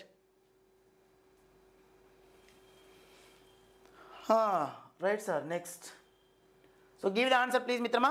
ఒక చిన్న లైక్ చేసే ప్రయత్నం చేయండి సార్. మరి నాకు అర్థం కాదు సార్, మన వీడియో ఎక్కువ మందికి చేరువవడం, మీ లైక్ చేయడం వల్ల నాకు ఆర్థిక పరంగా నేనేం స్వావలంబన పొందలేను. Right sir. సో వీడియో ఎక్కువ మందికి చేరువవడం, దాంతోపాటుగా కొంత మన జ్ఞానం నలుగురు చేరువవడం. Right sir. ఒకటే ఉపాధ్యాయ వృత్తిలో మనం ఉంచుకున్న ఇతివృత్తమే ఒకటి. Right sir. సో ఎప్పుడైతే ఇంటర్ అయిపోయిన తర్వాత డైట్ చేసాము, డిగ్రీ అయిపోయినాక బీఎడ్ చేసాము, మన దగ్గర ఉన్న నాలెడ్జ్ నలుగురు షేర్ చేయాలని నేపథ్యంతో కదా మనం చదివింది. Right sir. టీచింగ్ మెథడాలజీ చదివింది అంతా కూడా. సో కాబట్టి ఏర్పాటు చేసిన ఒక చిన్న వచ్చేటప్పుడు ఒక చిన్న లైక్ చేసేసి రండి. Right sir. లేదంటే మీకు తెలిసిన మిత్రులకు తెలిసిన ఫ్రెండ్స్కి షేర్ చేసే ప్రయత్నం చేయండి. Right sir. సో కొంచెము ప్రతిపాదన నా ఒపీనియన్ సార్, అప్పుడప్పుడు అనిపిస్తుంది ఇంత ఎక్కువ మొత్తంలో ఎఫర్ట్ పెట్టేసి మిత్రులకు సమాచారాన్ని అందించినా కూడా ఎందుకు సపోర్ట్ చేయట్లేదు అని చెప్పేసి అంటే మన దగ్గర ఏమైనా లోపం ఉందా అనిపిస్తుంది. నా మీద నాకే కొంత కాన్ఫిడెన్స్ లోపిస్తుంది. Right sir. సో కాబట్టి ఒకసారి గమనించే ప్రయత్నం చేయండి మిత్రమా, కొంచెం షేర్ చేసే ప్రయత్నం చేయండి. Right sir. సో నా ఒపీనియన్ సార్ అంటే ప్రతిసారి కూడా అడగడం కూడా నాకు కొంచెం అంత అదో రకంగా అనిపిస్తుంది. ఎందుకంటే సో మీరు మన యొక్క వీడియోని కానీ మన సార్ని కానీ ఎక్కువ మొత్తంలో సుపరిచితం చేయాలి, అందరికీ చేరవేసేటట్టు ఉండాలనే ఒక నేపథ్యాన్ని ఏర్పాటు చేయాలి తప్ప సో ఇక అది ఆల్వేస్ మీ ఒపీనియన్ సార్, మీ వ్యక్తిగతంగా మీకు వదిలిపెడుతున్నా. సో ఎనీవే ఏదేమైనా పర్లేదు మిత్రమా. కాకపోతే మీకు తెలిసిన మిత్రులకి తెలిసిన ఫ్రెండ్స్కి షేర్ చేసే ప్రయత్నం చేయండి. Right sir. సో ఎలా ఉందనేది కొంచెం కామెంట్ చేయండి. ప్రశ్నల యొక్క సరళి ఎలా ఉందనేది కామెంట్ చేసే ప్రయత్నం చేయండి. స్పీడ్ చేసే ప్రయత్నం చేస్తాను. సో స్లో ఏం చేయండి మిత్రమా, లైక్ ముందుకెళ్ళే ప్రయత్నం చేద్దాం మిత్రమా. కానీ ప్లే స్టోర్కి వెళ్ళి Venkat sir online class app download చేసుకోండి. ఈ తక్కువ సమయంలో తప్పకుండా మిత్రమా బాగా గుర్తుపెట్టుకోండి. ఈ తరహా ప్రశ్నల యొక్క సరళి బేస్ చేసుకుని తెలంగాణ రాష్ట్రం వాళ్ళకి తెలంగాణ ఎస్ఏ సోషల్ టెస్ట్ సిరీస్ని, సో అదే మాదిరిగా school assistant social test series AP వారికి కూడా ప్రణాళికబద్ధంగా ఏర్పాటు చేసాం. ఈ 2 కోర్సులు కూడా మనకు వెంకట్ సార్ ఆన్లైన్ క్లాస్ యాప్లో ఉన్నవి. ఈ చివరి దశలో మీరు తప్పకుండా టెస్టులు రాయాలి తెలంగాణ వాళ్ళైతే. సో డిఎస్సి వాళ్ళు ఏపీ వాళ్ళైతే ఒక ప్రణాళికబద్ధంగా ఇప్పుడే స్టార్ట్ చేసాం, వాళ్ళకి ప్రణాళికబద్ధంగా కొనసాగుతుంది. ఉపయుక్తం చేసుకునే ప్రయత్నం చేయండి. ఏపీ వారికి టెస్ట్ సిరీస్ లోపల social content video test explanation కూడా ఉంటుంది, వీడియో ఎక్స్ప్లెనేషన్, అది గమనించే ప్రయత్నం చేయండి. ఎస్ మిత్రమా, రైట్. ఆల్ వ్యూయర్స్ సో అందరూ కూడా ధన్యవాదాలు మిత్రమా. Thank you sir, thank you so much. కొంచెం ముందుకెళ్ళే ప్రయత్నం చేద్దాం సార్. ఎస్ గమనించండి మిత్రమా, ఒకసారి చూసినట్లయితే ఎస్ ఆప్షన్లను పరిగణలో తీసుకొని ముందడిగేస్తే ఈ క్రింది వాక్యాలలో సరైనటువంటి వివరణలు గల వాటిని గుర్తించండి అన్నాడు. క్రింది వాక్యాలలో సరైనటువంటి వివరణలు కలిగిన వాటిని గుర్తించండి అని పేర్కొన్నాడు. ప్రజా సంక్షేమానికి పేదరిక నిర్మూలన ఖర్చు పెట్టే మొత్తము దాతృత్వంగా కానీ లేదా వృధా ఖర్చుగా పరిగణించబడంగా కాకుండా దేశ భవిష్యత్తుకు అవసరమైన పెట్టుబడిగా భావించాలి అన్నాడు. ప్రజా సంక్షేమానికి పేదరిక నిర్మూలనకు ఖర్చు పెట్టే మొత్తము దాతృత్వంగానో లేక వృధా ఖర్చుగానో పరిగణించడంగా కాకుండా దేశ భవిష్యత్తుకు అవసరమైన పెట్టుబడిగా భావించాలి. వాస్తవం మిత్రమా. ప్రజా సంక్షేమానికి కానీ పేదరిక నిర్మూలన కోసం కానీ మనం ఖర్చు పెట్టే ప్రతి పైసా కూడా ప్రతి రూపాయి కూడా సో ఖర్చుగా భావించకుండా దేశ భవిష్యత్తు కోసం ఖర్చు పెడుతున్న మన నేపథ్యాన్ని ఏర్పాటు చేసుకోవాలన్నాడు. చాలా దేశాలు స్వేచ్ఛకు సంబంధించి హక్కులకు హామీ ఇవ్వడానికి సిద్ధంగా ఉన్నాయి, కానీ ఆర్థిక సంక్షేమానికి సంబంధించి ఉపాధి, విద్య, ఆరోగ్యం ఇవే మెయిన్ మిత్రమా. ఒక దేశము పూర్తి స్థాయిలో అభివృద్ధి చెందని దేశంగా క్షీణిస్తుంది అంటే ఈ 3 ప్రాథమిక అంశాలే దోహదపడతాయి. వంటి హక్కులు ఇవ్వడానికి సిద్ధంగా లేవు అన్నాడు. ఇది కూడా వాస్తవమే. ప్రజలకు ఆహారం హక్కుగా ఉంది అంటే ప్రజలందరికీ వాటిని అందించే బాధ్యత ప్రభుత్వానిది అని పేర్కొన్నాడు. సో కాబట్టి ఆహారం హక్కుగా ఉంది, ప్రజలందరికీ వాటిని అందించే బాధ్యత ప్రభుత్వానిదే. సో కాబట్టి ప్రభుత్వం కొన్ని సంక్షేమ పథకాలని ఆహారం వైపు కూడా ఏర్పాటు చేసిన వ్యవసాయ రంగానికి కేటాయిస్తున్నది, రైట్ సార్. సో చౌక ధరలను తగ్గించడం కోసం కొన్ని రేషన్స్ని కూడా ఏర్పాటు చేస్తున్నది. అలా పైవన్నీ అనేది సరైనదిగా పేర్కొనొచ్చు, పైవన్నీ సరైనవిగా పేర్కొనొచ్చు, right sir. Yes. So next remaining మిత్రమా, ఈ క్రింది వానిలో సరిగా జతపరిచినది ఇగో ఇక్కడ ఈ యొక్క పదంలోనే పర్టికులర్ మిత్రమా జతపరిచినది గుర్తుపెట్టుకోండి, గుర్తించండి అన్నాడు. ఈ క్రింది వానిలో సరిగా జతపరిచినది గుర్తించండి, రైట్ మిత్రమా. సరిగా 4th ఆప్షన్ గమనించండి మిత్రమా. ఎస్, ఒక్కసారి 4th ఆప్షన్ చూసి గుర్తించే ప్రయత్నం చేయండి. Give the answer please. Yes sir, right. 2009, 1995, 2005, 2002 అన్నాడు, రైట్ సార్. సో గమనించాలి 1995 గమనిస్తే 2009 అన్నాం. 2009 అంటే విద్యా హక్కు చట్టం మిత్రమా. విద్యా హక్కు చట్టం అనేది ప్రధానంగా గమనించినట్లయితే మనకి 2009లో ఏర్పాటు చేసాం. నెక్స్ట్ అదే మాదిరిగా 1995 రాజస్థాన్లో సమాచార హక్కు చట్టం. నెక్స్ట్ 1995 సో రాజస్థాన్లో సమాచార హక్కు చట్టం. 2005 అనేది జాతీయ స్థాయిలో సమాచార హక్కు చట్టాన్ని ఏర్పాటు చేశారు. నెక్స్ట్ ఇక 2009లో విద్యా హక్కు చట్టం. ఇక 2002లో విద్యను ప్రాథమిక హక్కుగా గుర్తించడం జరిగింది, ప్రధానంగా మన యొక్క 2002 సంవత్సరంలో, రైట్ సార్. ఎస్. ఉచిత నిర్బంధ విద్యా హక్కు చట్టాన్ని 2009లోనే ఏర్పాటు చేశాం. ఉచిత నిర్బంధ విద్యా హక్కు చట్టం, రైట్ సార్.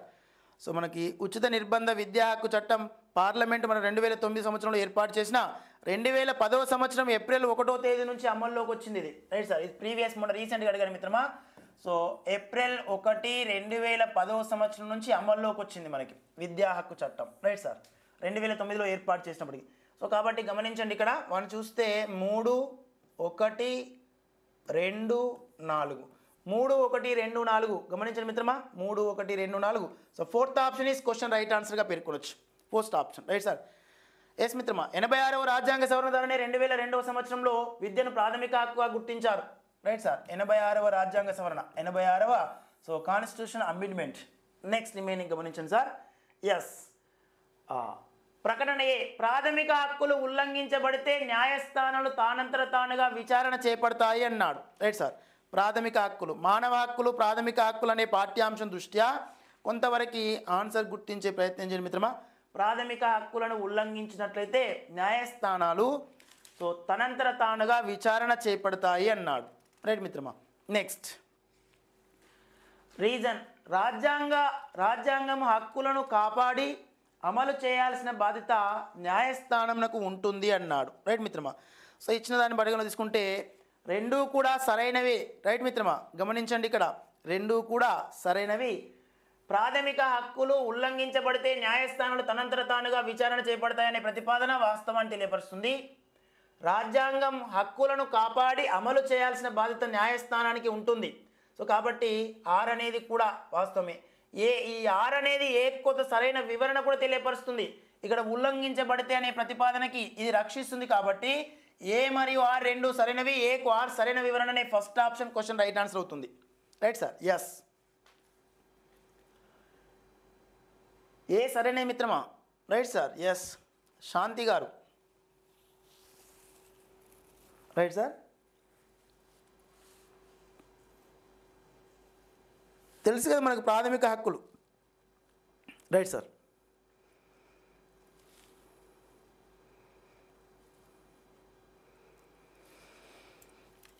ఏదైనా ప్రాథమిక హక్కు కనుక ఉల్లంఘించబడ్డప్పుడు న్యాయస్థానం తనంతట తానుగా సుమోటో అనేటటువంటి ఒక విచారణ ఏర్పాటు చేస్తుందన్నమాట. ఆదేశాలు జారీ చేసి తక్షణమే అప్పటిదప్పుడే మనకి రిసీవ్ చేసుకుంటుంది అనమాట. కాబట్టి రాజ్యాంగం ప్రాథమిక హక్కులను ఎక్కువ మొత్తంలో కాపాడులో మనకి న్యాయస్థానాలు అనేవి కొంత న్యాయ సమీక్ష కలిగి ఉంటుంది అన్నట్టు. Right sir. కాబట్టి first one is question right ఆన్సర్గా పేర్కొనవచ్చు.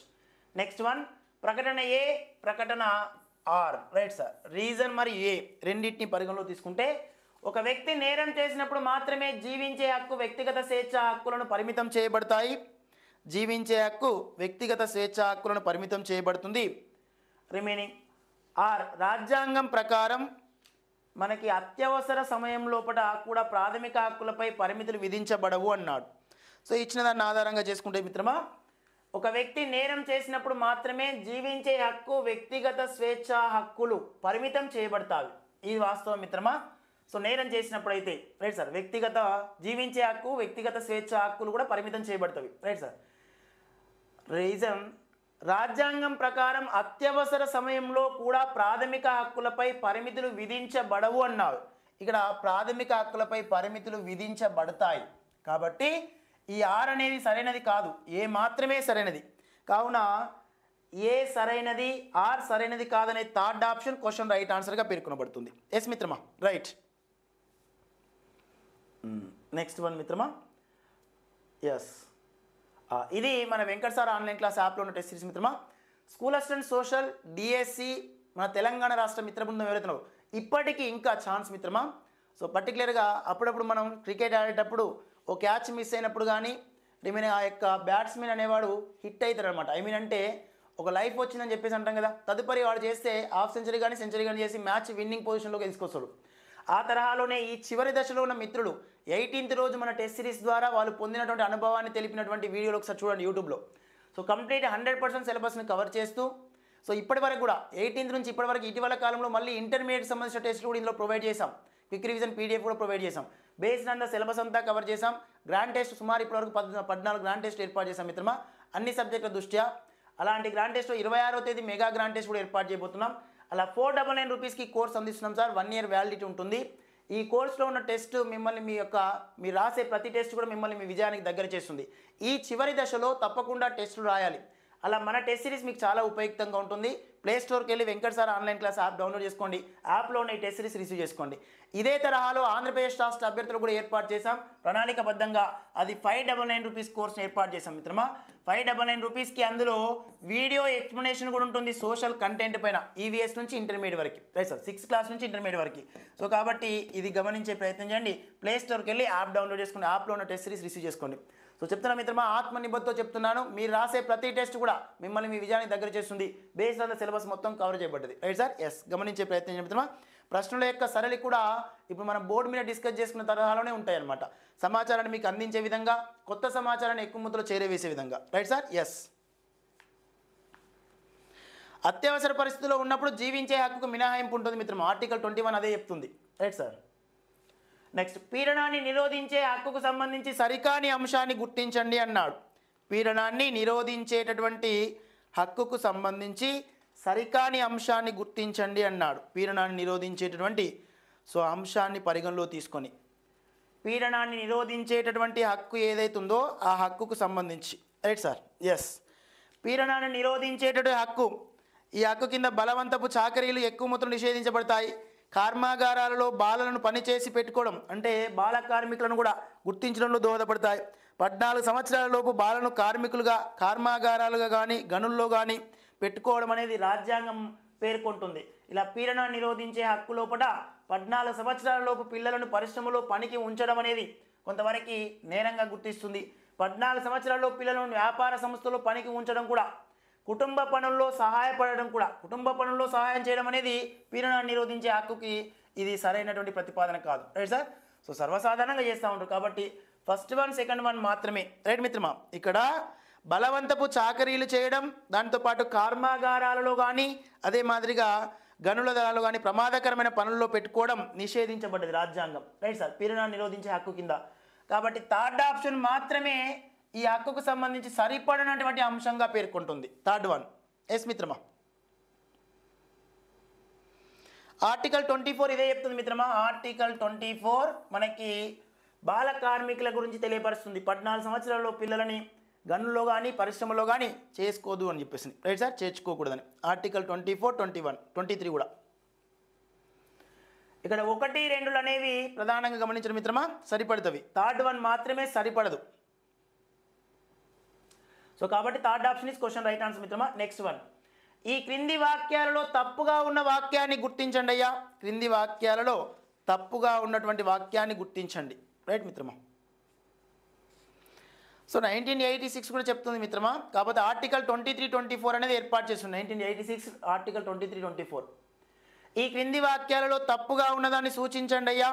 ఎస్, అల్పసంఖ్యాకుల వారి సంస్కృతిని భాషను కాపాడుకోవడానికి విద్యా సంబంధ సంస్థలను స్థాపించే హక్కు ఉంటుంది అన్నాడు.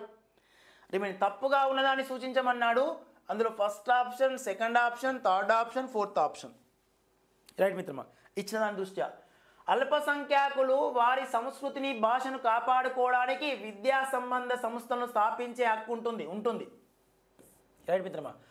తక్కువ జనాభా కలిగిన షెడ్యూల్ ట్రైబల్స్ కానీ, షెడ్యూల్ క్యాస్టెస్ వాళ్ళు కానీ, అదర్వైజ్ కానీ వాళ్ళ సంస్కృతిని భాషను కాపాడుకోవడం కోసం వారికి విద్యా సంబంధ సంస్థలను ఏర్పాటు చేసుకుని స్థాపించే హక్కు ఉంటుందన్నమాట. ప్రభుత్వ నియమాలను పూర్తి చేస్తే ఇలాంటి సంస్థలను గురించి నిధులను కూడా ప్రభుత్వం సమకూర్చాలి, రైట్ సార్. ఇది కూడా వాస్తవమే. ప్రభుత్వమే ఈ తరహాలో ఉన్న ప్రతిపాదన నిమిత్తం నిధులను కూడా కొంత కేటాయించాలి. వాళ్ళ సంస్కృతి భాషను కాపాడుకోవడం కోసం అక్కడ విద్య, వైద్యము, దాంతోపాటుగా విద్యా వైద్యాన్ని ఎక్కువ మొత్తంలో అభివృద్ధి పరచడంలో భాగంగా ప్రభుత్వానికి కొంచెం బాధ్యతలు ఉంటాయి. అది second one is right answer. అల్పసంఖ్యాక వర్గాలను సాధారణంగా కులపరంగా, మతపరంగా, భాషాపరంగా నిర్ణయిస్తారు అన్నాడు, రైట్ సార్. గమనించారు మిత్రమా, ప్రశ్న అడిగే నేపథ్యం ప్రీవియస్ కాలంలో అడిగిన ప్రశ్న ఇది. ప్రశ్న అడిగే నేపథ్యంలో ఆన్సర్ చూడండి ఒకసారి. అల్పసంఖ్యాక వర్గాలను అన్నాడు. ఇగో అల్పసంఖ్యాక అని ఆయనే ఆన్సర్ ఇచ్చిండు అక్కడ. అల్పసంఖ్యాక తక్కువ జనాభా కలిగిన వారిని, అల్పసంఖ్యాక వర్గాలను సాధారణంగా కులపరంగా, మతపరంగా, భాషాపరంగా నిర్ణయిస్తారు అన్నాడు, రైట్ సార్. ఎప్పుడైనా కూడా ఎస్సీలు, ఎస్టీలు అని చెప్పేసి మనకి భాష పరంగానో, కులపరంగానో, మతపరంగానో నిర్ణయించలేదు, రైట్ సార్. జనాభా ప్రాతిపదికన నిర్ణయించారు. సో అటవీ ప్రాంతాలలో నివసించేటటువంటి అల్పసంఖ్యాక జనులు ఎవరైనారో, అటవీ ప్రాంతాల్లో నివసించే అల్పసంఖ్యాక జనులు, అల్పసంఖ్యాక తక్కువ జనాభా కలిగిన వారిని షెడ్యూల్ ట్రైబల్స్ అన్నాం. అందుకే వీళ్ళు తక్కువ సంఖ్యలో ఉంటారు, షెడ్యూల్ ట్రైబల్స్, రైట్ మిత్రమా. అటవీ ప్రాంతాల్లో నివసిస్తారు. భారతదేశంలో అడవులు ఎక్కువగా ఉన్న రాష్ట్రం మధ్యప్రదేశే, కాబట్టి ఎస్టీ జనాభా ఎక్కువ ఉన్న రాష్ట్రం కూడా మధ్యప్రదేశే. అటవీ శాతం ఎక్కువగా ఉన్న రాష్ట్రం మిజోరాం రాష్ట్రమే. ఇగో మిజోరాం రాష్ట్రమే ఈ ఎస్టీ జనాభా శాతం కూడా ఎక్కువగా విస్తరించినది, రైట్ మిత్రమా. అడవులు ఎక్కువ ఉంటే అక్కడే ఎస్టీ జనాభా. అలా జనాభా ప్రాతిపదికన షెడ్యూల్ క్యాస్టెస్ అన్నాం. తక్కువ జనాభా కలిగి గ్రామీణ ప్రాంతాలలో నివసించేటటువంటి జనులు ఎవరైతే ఉన్నారో వాళ్ళని ఎస్సీలు అన్నాం. అందుకే వీళ్ళు గ్రామీణ ప్రాంతాల్లో కూడా ఒకవైపే ఉంటారు, లేదా ఒక్కొక్క దగ్గరే ఉంటారన్నమాట. కొంతమందే ఉంటారు, తక్కువ సంఖ్యలో ఉంటారు. ప్రతి గ్రామంలో కూడా ఈ అల్పసంఖ్యాక జనాభా కలిగినటువంటి వ్యక్తులు తక్కువ సంఖ్యలో ఉంటారు, కాబట్టి వీళ్ళని షెడ్యూల్ క్యాస్టెస్ అన్నాం. అలా జనాభా ప్రాతిపదికన ఎస్సీలు, ఎస్టీలను పేర్కొన్నాం మిత్రమా. ఆ తరహా ఎస్సీ జనాభా ఎక్కువగా ఉన్న ఉత్తరప్రదేశ్ రాష్ట్రమే. ఆ తరహా ఈ థర్డ్ ఆప్షన్ అనేది ఇక్కడ వర్గాలు సాధారణంగా కులపరంగా, మతపరంగా అన్నాడు. కులపరంగా, మతపరంగా కాదు, కేవలం సంఖ్యాపరంగా మాత్రమే. కాబట్టి ఇచ్చిన వాటిని ఆధారంగా చేసుకుంటే క్వశ్చన్ రైట్ ఆన్సర్ ఏంటి మిత్రమా? Yes, third option is question right ఆన్సర్గా పేర్కొనవచ్చు. తప్పుగా సూచించిన వాక్యం థర్డ్ వన్, రైట్ మిత్రమా.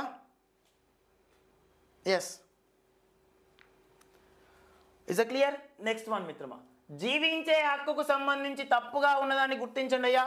జీవించే హక్కుకు సంబంధించి తప్పుగా ఉన్నటువంటి ప్రతిపాదన గుర్తించండి. జీవించే హక్కు, రైట్ మిత్రమా. ఎస్, జీవించే హక్కుకు సంబంధించి తప్పుగా ఉన్నటువంటి ప్రతిపాదన ఒకసారి గుర్తించే ప్రయత్నం చేయండి మిత్రమా. Right sir.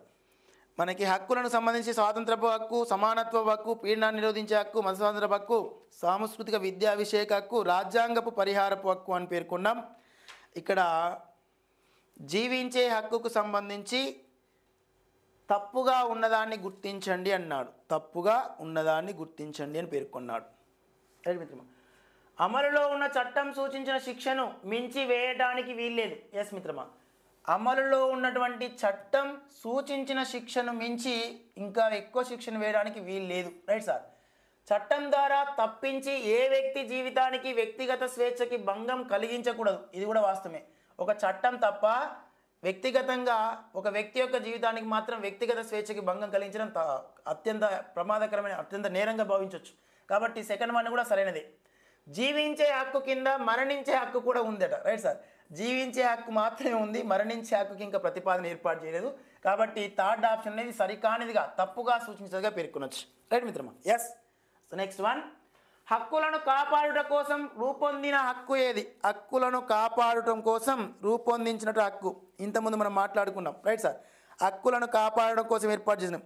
ప్రభుత్వం హక్కులను ఉల్లంఘించినప్పుడు ఒక వ్యక్తి రాష్ట్రాల ఉన్నత న్యాయస్థానాలను దేశ సర్వోన్నత న్యాయస్థానాన్ని ఆశ్రయించే హక్కు ఉంటుంది. అలా ప్రభుత్వం హక్కులను ఉల్లంఘించినప్పుడు ఆ వ్యక్తి ఆ ప్రభుత్వానికి వ్యతిరేకంగా ఉన్నత న్యాయస్థానాలు కూడా పోయి తన హక్కును కాపాడుకునే నేపథ్యం కలిగి ఉంటుంది. Right sir. ఎస్. అలా ఈ సాంస్కృతిక విద్యా విషయపు హక్కు, రాజ్యాంగ పరిహారపు హక్కు, జీవించే హక్కు, స్వాతంత్రపు హక్కు అన్నాం. అలా హక్కులను ఉల్లంఘించడం ముందుకు పోవడానికి దోహదపడే హక్కు ఏదై అంటే 32వ ఆర్టికల్ ప్రకారంగా మనకి రాజ్యాంగ పరిహారపు హక్కు దోహదపడుతుంది. ఎస్ మిత్రమా. రైట్. అంబేద్కర్ చెప్పాడు రాజ్యాంగ పరిహారపు హక్కు రాజ్యాంగానికి ఒక గుండెకాయ వంటిది అని చెప్పేసరి. రైట్ మిత్రమా. ఎస్, రాజ్యాంగ పరిహారపు హక్కు 32 ఆర్టికల్ తెలియపరుస్తుంది. ఎస్ మిత్రమా. Right sir. Next one. Yes, ఇది మన ఈవినింగ్ స్టార్ బ్యాచ్ మిత్రమా. జాగ్రఫీ నిమిత్తం తెలంగాణ రాష్ట్ర అభ్యర్థుల కోసం ఏర్పాటు చేశాం. మనకి 6వ తరగతి నుంచి ఇంటర్మీడియట్ వరకు టెక్స్ట్ బుక్ వైజ్గా జాగ్రఫీని కంప్లీట్గా ఏర్పాటు చేయడం జరిగింది మిత్రమా. ఆ కోర్స్ని 299 రూపీస్కి మన వెంకట్ సార్ ఆన్లైన్ క్లాస్ యాప్లో అందిస్తున్నాం. Right sir. ఉపయుక్తం చేసుకోండి అందరూ కూడా. Right sir. నెక్స్ట్, అదే మాదిరిగా లిబియా దేశం యొక్క ఉనికి. Right sir. లిబియా దేశం అనగానే ఆఫ్రికా ఖండం గుర్తుకు రావాలి మనకి. Right sir. లిబియా దేశం అంటే ఆఫ్రికా ఖండం అనేది గుర్తుకు రావాలి. ఇక్కడ గమనిస్తే మనకి పాఠ్యాంశంలో విస్తరిస్తున్నటువంటి ప్రజాస్వామ్యం అని పేర్కొనొచ్చు. Right sir. 1951 సంవత్సరంలో స్వాతంత్రం పొందినటువంటి ఒక గొప్ప దేశంగా పేర్కొనబడుతుంది. 1951 సంవత్సరంలో స్వాతంత్రం పొందుతుంది. ఇటలీ వలస పాలనలో ఉన్నటువంటి ఒక సుదీర్ఘ పోరాటం చేసిన తర్వాత, ఇటలీ యొక్క వలస పాలన ఉండి తర్వాత 1951లో ఆఫ్రికా ఖండంలో ఉత్తర ఆఫ్రికా ప్రాంతం, లిబియా అనేది ఉత్తరం వైపు ఉన్నటువంటి ఆఫ్రికా ప్రాంతంలో ఉంటుంది మిత్రమా. ఈ ఉత్తరం వైపు ఉన్నటువంటి ప్రాంతమే మనకి సహారా ఎడారి కనిపిస్తుంది. ఆ సహారా ఎడారిలోని లిబియా అనేటటువంటి దేశంలోనే మనకు ఆల్ అజీజియా అనేటటువంటి ప్రాంతం ఉంది. ఈ ఆల్ అజీజియా ప్రపంచంలోనే గరిష్ట ఉష్ణోగ్రత నమోదయ్యే ప్రాంతంగా పేర్కొనవచ్చు. Right sir. 57.8 డిగ్రీల సెల్సియస్ ఉష్ణోగ్రత నమోదైంది. రైట్ మిత్రమా. ఎస్, లిబియా దేశం ఇటలీకి వలస దేశంగా పేర్కొన్నాం. 1951 లోపల స్వాతంత్రం పొందింది. స్వాతంత్రం తర్వాత అధికారాన్ని రాజు ఇంద్రసీకి ఇటలీ బదిలీ చేసిందనమాట. Right sir. 1959 లోపల ఇక్కడ విస్తారమైనటువంటి చమురు నిల్వలు గుర్తుపెట్టుకోవాలి, అంటే చమురు నిల్వలను గుర్తించారు మన వాళ్ళు 1959 తర్వాత. ఎస్ మిత్రమా. రైట్. ఇచ్చిన దాన్ని ఆధారంగా చేసుకొని క్వశ్చన్ రైట్ ఆన్సర్ ఏంటి మిత్రమా? ఎస్, ఉత్తర ఆఫ్రికా ప్రాంతంలో ఉందన్నమాట లిబియా, సహారా ఎడారి. Right sir. Next one, Libya 1951లో స్వాతంత్రం పొందే వరకు ఎవరి వలస పాలనలో ఉంది అంటే ఇగో ఇటలీ వలస పాలనలో ఉంది. ఇటలీ యొక్క వలస పాలనలో కొనసాగింది. నెక్స్ట్ మిత్రమా, లిబియా సామాజిక వ్యవస్థకి సంబంధించి సరిగా లేనిది గుర్తించండి. సామాజిక వ్యవస్థకు సంబంధించి సరిగా లేనిది. లిబియా ప్రజలు వ్యవసాయము, పశువుల పాలనపై ఆధారపడి విభిన్న తెగల ప్రజలు నివసిస్తూ వచ్చారు. Right sir. లిబియా ప్రజలపైన జాతి నాయకుల యొక్క కుటుంబాల ఆధిపత్యం ఉండేది. రైట్ మిత్రమా.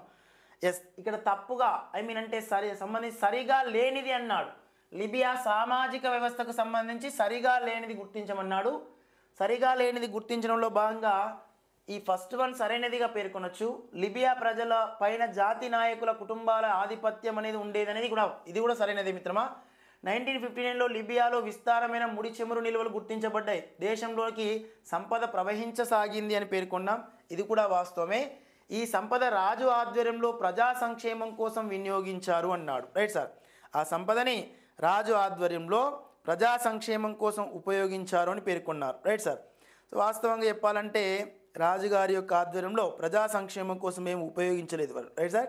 సో ఓవర్గా కంప్లీట్గా చెప్పాలంటే వ్యక్తిగతంగా రిసీవ్ చేసుకోవడం జరిగింది. Right sir.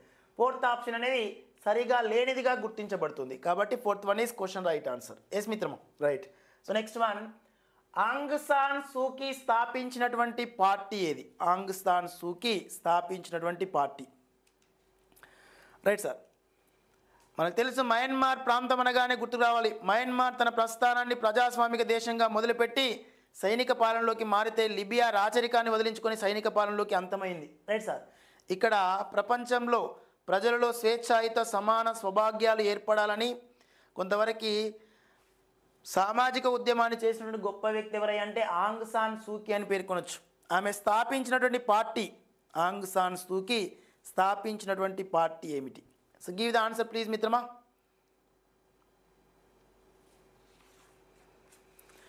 National League for Democracy, National League for Democracy అనేటువంటి పార్టీని స్థాపించింది. Right sir, yes.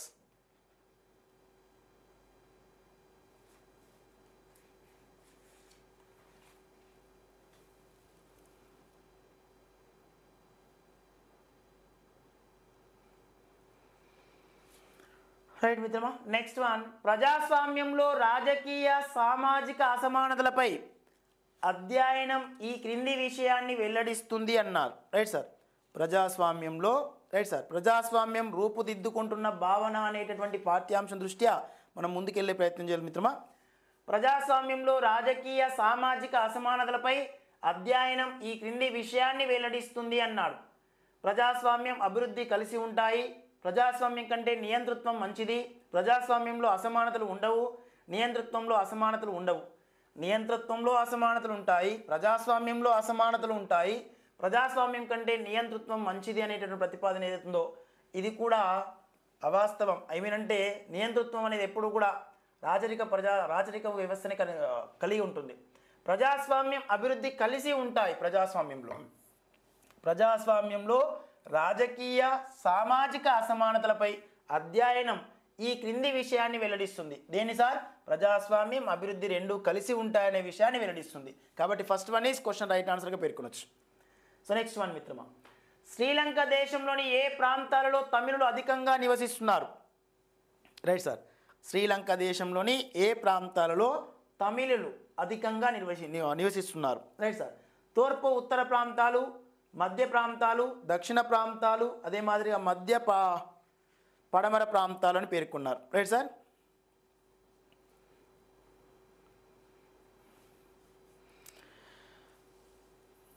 మనకు శ్రీలంక అంటే మిత్రమా 1948లో శ్రీలంకకు స్వాతంత్రం వస్తుంది. Right sir. శ్రీలంకకి స్వాతంత్రం వస్తే శ్రీలంకలో కూడా అనేక రకాల మంది అంటే ఎక్కువ భాషలు మాట్లాడే ప్రజల వాళ్ళు ఉంటారు, అనేక భాషలు మాట్లాడేవాళ్ళు. అందులో సింహళ భాష మాట్లాడే వాళ్ళు ఒక 74% మంది ఉంటే తమిళ భాష మాట్లాడే వాళ్ళు ఒక 18% వరకు ఉన్నారు. తమిళ భాష మాట్లాడే వాళ్ళు ఒక 18% వాళ్ళు ఉన్నారు. మనకి సింహళం అనేటటువంటి భాష మన యొక్క శ్రీలంక భాష మాట్లాడే వాళ్ళు సుమారు ఒక 74% ప్రజలు ఉన్నారు. ఇందులో ఈ తమిళనాడుకు సంబంధించిన తమిళ భాష మాట్లాడేటటువంటి తమిళులు ఎవరైతే ఉన్నారో వీళ్ళు తూర్పు ఉత్తర శ్రీలంక ప్రాంతాల్లో ఉన్నారు. Right sir. శ్రీలంకకి ప్రధానంగా 1948 లోపల స్వాతంత్రం రావడం జరుగుతుంది. Right sir. ఎస్. ఇచ్చిన దాని దృష్టికి పర్సంటేజ్ గుర్తుపెట్టుకోండి మిత్రమా. తమిళ భాష మాట్లాడే వాళ్ళేమో 18% ఉన్నారు, సింహళ భాష మాట్లాడే వాళ్ళు 74% ఉన్నారు. ఇది ప్రీవియస్ ప్రశ్న. Right sir. ఎస్. కాబట్టి 25th వన్ చూస్తే క్వశ్చన్ రైట్ మీద ఇక్కడ గమనించాలి మీరు. Right sir. ఇది ఈరోజు ప్రశ్నల యొక్క సరళి. మనం ఫస్ట్ నుంచి స్టార్ట్ చేసుకుంటూ వచ్చేటప్పటికి చివరగా ఒక 5 నుంచి 6 ప్రశ్నలు డైరెక్ట్గా సింగిల్ లైన్ క్వశ్చన్స్ ఉన్నవి. Right sir. అలా ఎగ్జామినేషన్ హాల్లో మీకు వచ్చినటువంటి సిరీస్ నిమిత్తం మీకు ఉన్నటువంటి నేపథ్యంలో మనం క్వశ్చన్ పేపర్ కనుక మొదటిసారిగా మొత్తం చదవకపోయి ఉంటే ఫస్ట్ హాఫ్లో మనకి లాస్ట్ మూమెంట్లో ఒక 10 నుంచి 15 ప్రశ్నలు ఏవైతే ఉంటాయో అవి వెరీ డెడ్ ఈజీగా ఉంటాయి అనమాట. నాలెడ్జ్ బేస్డ్ క్వశ్చన్ తక్కువ సమయంలో అర్థమవుతుంది. ఫస్ట్ మనం చదివినవన్నీ కూడా క్వశ్చన్స్ 15 నుంచి 20 సెకండ్ల సమయం కంటే ఎక్కువ టైం తీసుకుంటుంది చదవడానికి, అర్థం చేసుకోవడానికి. కానీ ఈ చివరి మూమెంట్లో లాస్ట్ 5 నుంచి 6 ప్రశ్నలు ఏవైతున్నాయో ఇవి ఒక 10 నుంచి 15 సెకండ్ల కాలంలోనే కంప్లీట్గా మనకు అర్థమైపోయింది. ఈ 15 సెకండ్ల కాలంలో ఏమర్థమైంది నీకు అంటే క్వశ్చన్కి ఆన్సర్ నీ దగ్గర ఉందా లేదా అని. ఆ తరహాలో తక్కువ సమయంలో క్వశ్చన్ అర్థమయ్యే నేపథ్యం కలిగినటువంటి ప్రశ్నల యొక్క సరళి కూడా మన ఎగ్జామినేషన్లో ఉంటుంది. కాబట్టి మీకు అవి తెలియపరచాలని ఈ ప్రశ్నలు లాస్ట్ తీసుకురావడం జరిగింది. అలా ఎగ్జామినేషన్లో మన టెస్ట్ సిరీస్ లోపల అదే తరహాలో ఉంటుంది. మన టెస్ట్ సిరీస్ సార్ మీకు సమాచారాన్ని అందించే విధంగా ఉంటుంది, ఎగ్జామ్ పాయింట్ ఆఫ్ వ్యూలో ఆన్సర్ గుర్తించే విధంగా ఉంటుంది, టైం మేనేజ్మెంట్ విధంగా ఉంటుంది, ఆలోచన విధానాన్ని ఎక్కువ మొత్తంలో రెట్టింపు చేసేటట్టు ఉంటుంది. అలా అన్ని కోణాలను ఆధారంగా చేసుకుని ప్రశ్నల యొక్క సరళి ఉంటుంది సార్. అందుకే టెస్ట్ సిరీస్ రిసీవ్ చేసుకోండి, అందరూ ఉపయుక్తం చేసుకునే ప్రయత్నం చేయండి. రైట్ మిత్రమా?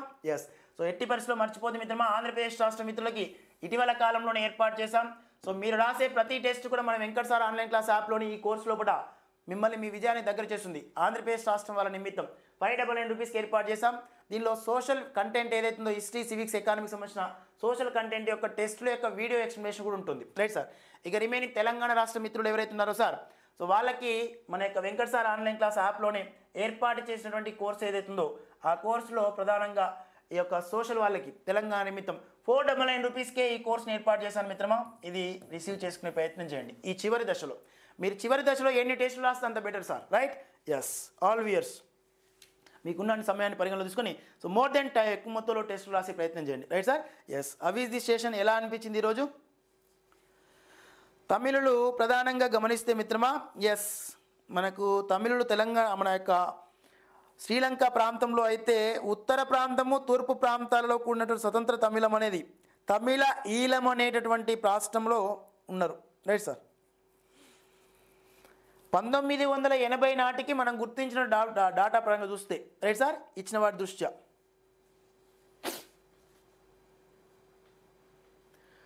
జాగ్రఫీ చదువుతుంటే మీరు చెప్పే క్లాస్ వినిపిస్తుంది మాలో సార్. రైట్. తప్పకుండా మిత్రమా సర్వీస్ కొట్టండి. సో పట్టు చీరలు సాధించండి. ఆడపడుచులు అయితే, అబ్బాయిలు అయితే రామరాజ్ పంచలు బనియన్ రిసీవ్ చేసుకోండి. ఇంకా ఎక్కువ మొత్తంలో ఇబ్బందికరంగా ఏమైనా అనిపించి సర్వీస్ కొట్టిన తర్వాత వెంకట్ సార్ గుర్తొస్తే ఓ ఫోన్ కొట్టండి. నేనే ఆర్థిక వనరులు సమకూరుస్తాను. మీరు చిన్న తరహా ప్రాజెక్టా, పెద్ద తరహా ప్రాజెక్టా, భారీ తరహా ప్రాజెక్టా, ఏ ప్రాజెక్ట్ అయినా ఆ ప్రాజెక్టు, ఏ ఎత్తిపోతల పథకం అయితే ఆ ఎత్తిపోతల పథకంలో మిమ్మల్ని ఇంక్లూడింగ్ చేసే బాధ్యత నాది. Right sir? ఎస్. ఓకేనా? రైట్ మిత్రమా. టెస్ట్ సిరీస్ మాత్రం చాలా ఉపయుక్తమైతే మిత్రమా, ఉపయుక్తం చేసుకోండి. సో చివరి దశలో ఉన్న తెలంగాణ రాష్ట్ర అభ్యర్థులు బాగా గమనించండి మిత్రమా, మంచి తొందరగా చేరదు మన దగ్గరికి. మంచి ఎప్పుడైనా ఆలస్యంగా రిసీవ్ అవుతుంది, చెడు తొందరగా ఆవహిస్తుంది. కాబట్టి ఇప్పటిదాకా మీరు ఎన్ని టెస్ట్ సిరీస్ రాశారు, ఎన్ని ఎక్కువ మొత్తంలో టెస్ట్ రాశారో నాకు తెలియదు, కానీ ఎక్కడెక్కడ రాశారో తెలియదు, కానీ మన వెంకట్ సార్ ఆన్లైన్ క్లాస్ యాప్లో రాసిన టెస్ట్ సిరీస్ మాత్రం మిమ్మల్ని మీ విజయానికి తప్పకుండా దగ్గర చేస్తుంది. ఆ ప్రశ్నల యొక్క సరళి అలా ఉంటుంది. రైట్ మిత్రమా? అందరూ ఉపయుక్తం చేసుకోండి. ఆల్ వియర్స్. రైట్ మిత్రమా? Yes. So thank you sir, thank you so much. రేపు కూడా ఇదే హిస్టరీకి సివిక్స్ సంబంధించి ఏర్పాటు చేద్దాం. తదుపరి తర్వాత 2 రోజులు 3 రోజులు ఇవి ఎకానమిక్ సంబంధించి ఏర్పాటు చేద్దాం. Right sir? So social part మొత్తం కూడా ఏర్పాటు చేసే ప్రయత్నం చేస్తాం మిత్రమా. సో కాబట్టి కొత్తగా చూసిన మిత్రులు ఎవరైతే ఉన్నారో మన యొక్క లైవ్ స్టేషన్లో అప్పుడే అయిపోయింది, అప్పుడే వెళ్ళిపోయారు. Right sir? ఎస్. రైట్ మిత్రమా? ఎస్. చాలా వెరీ ఫాస్ట్ అబ్బా మీరైతే. రైట్.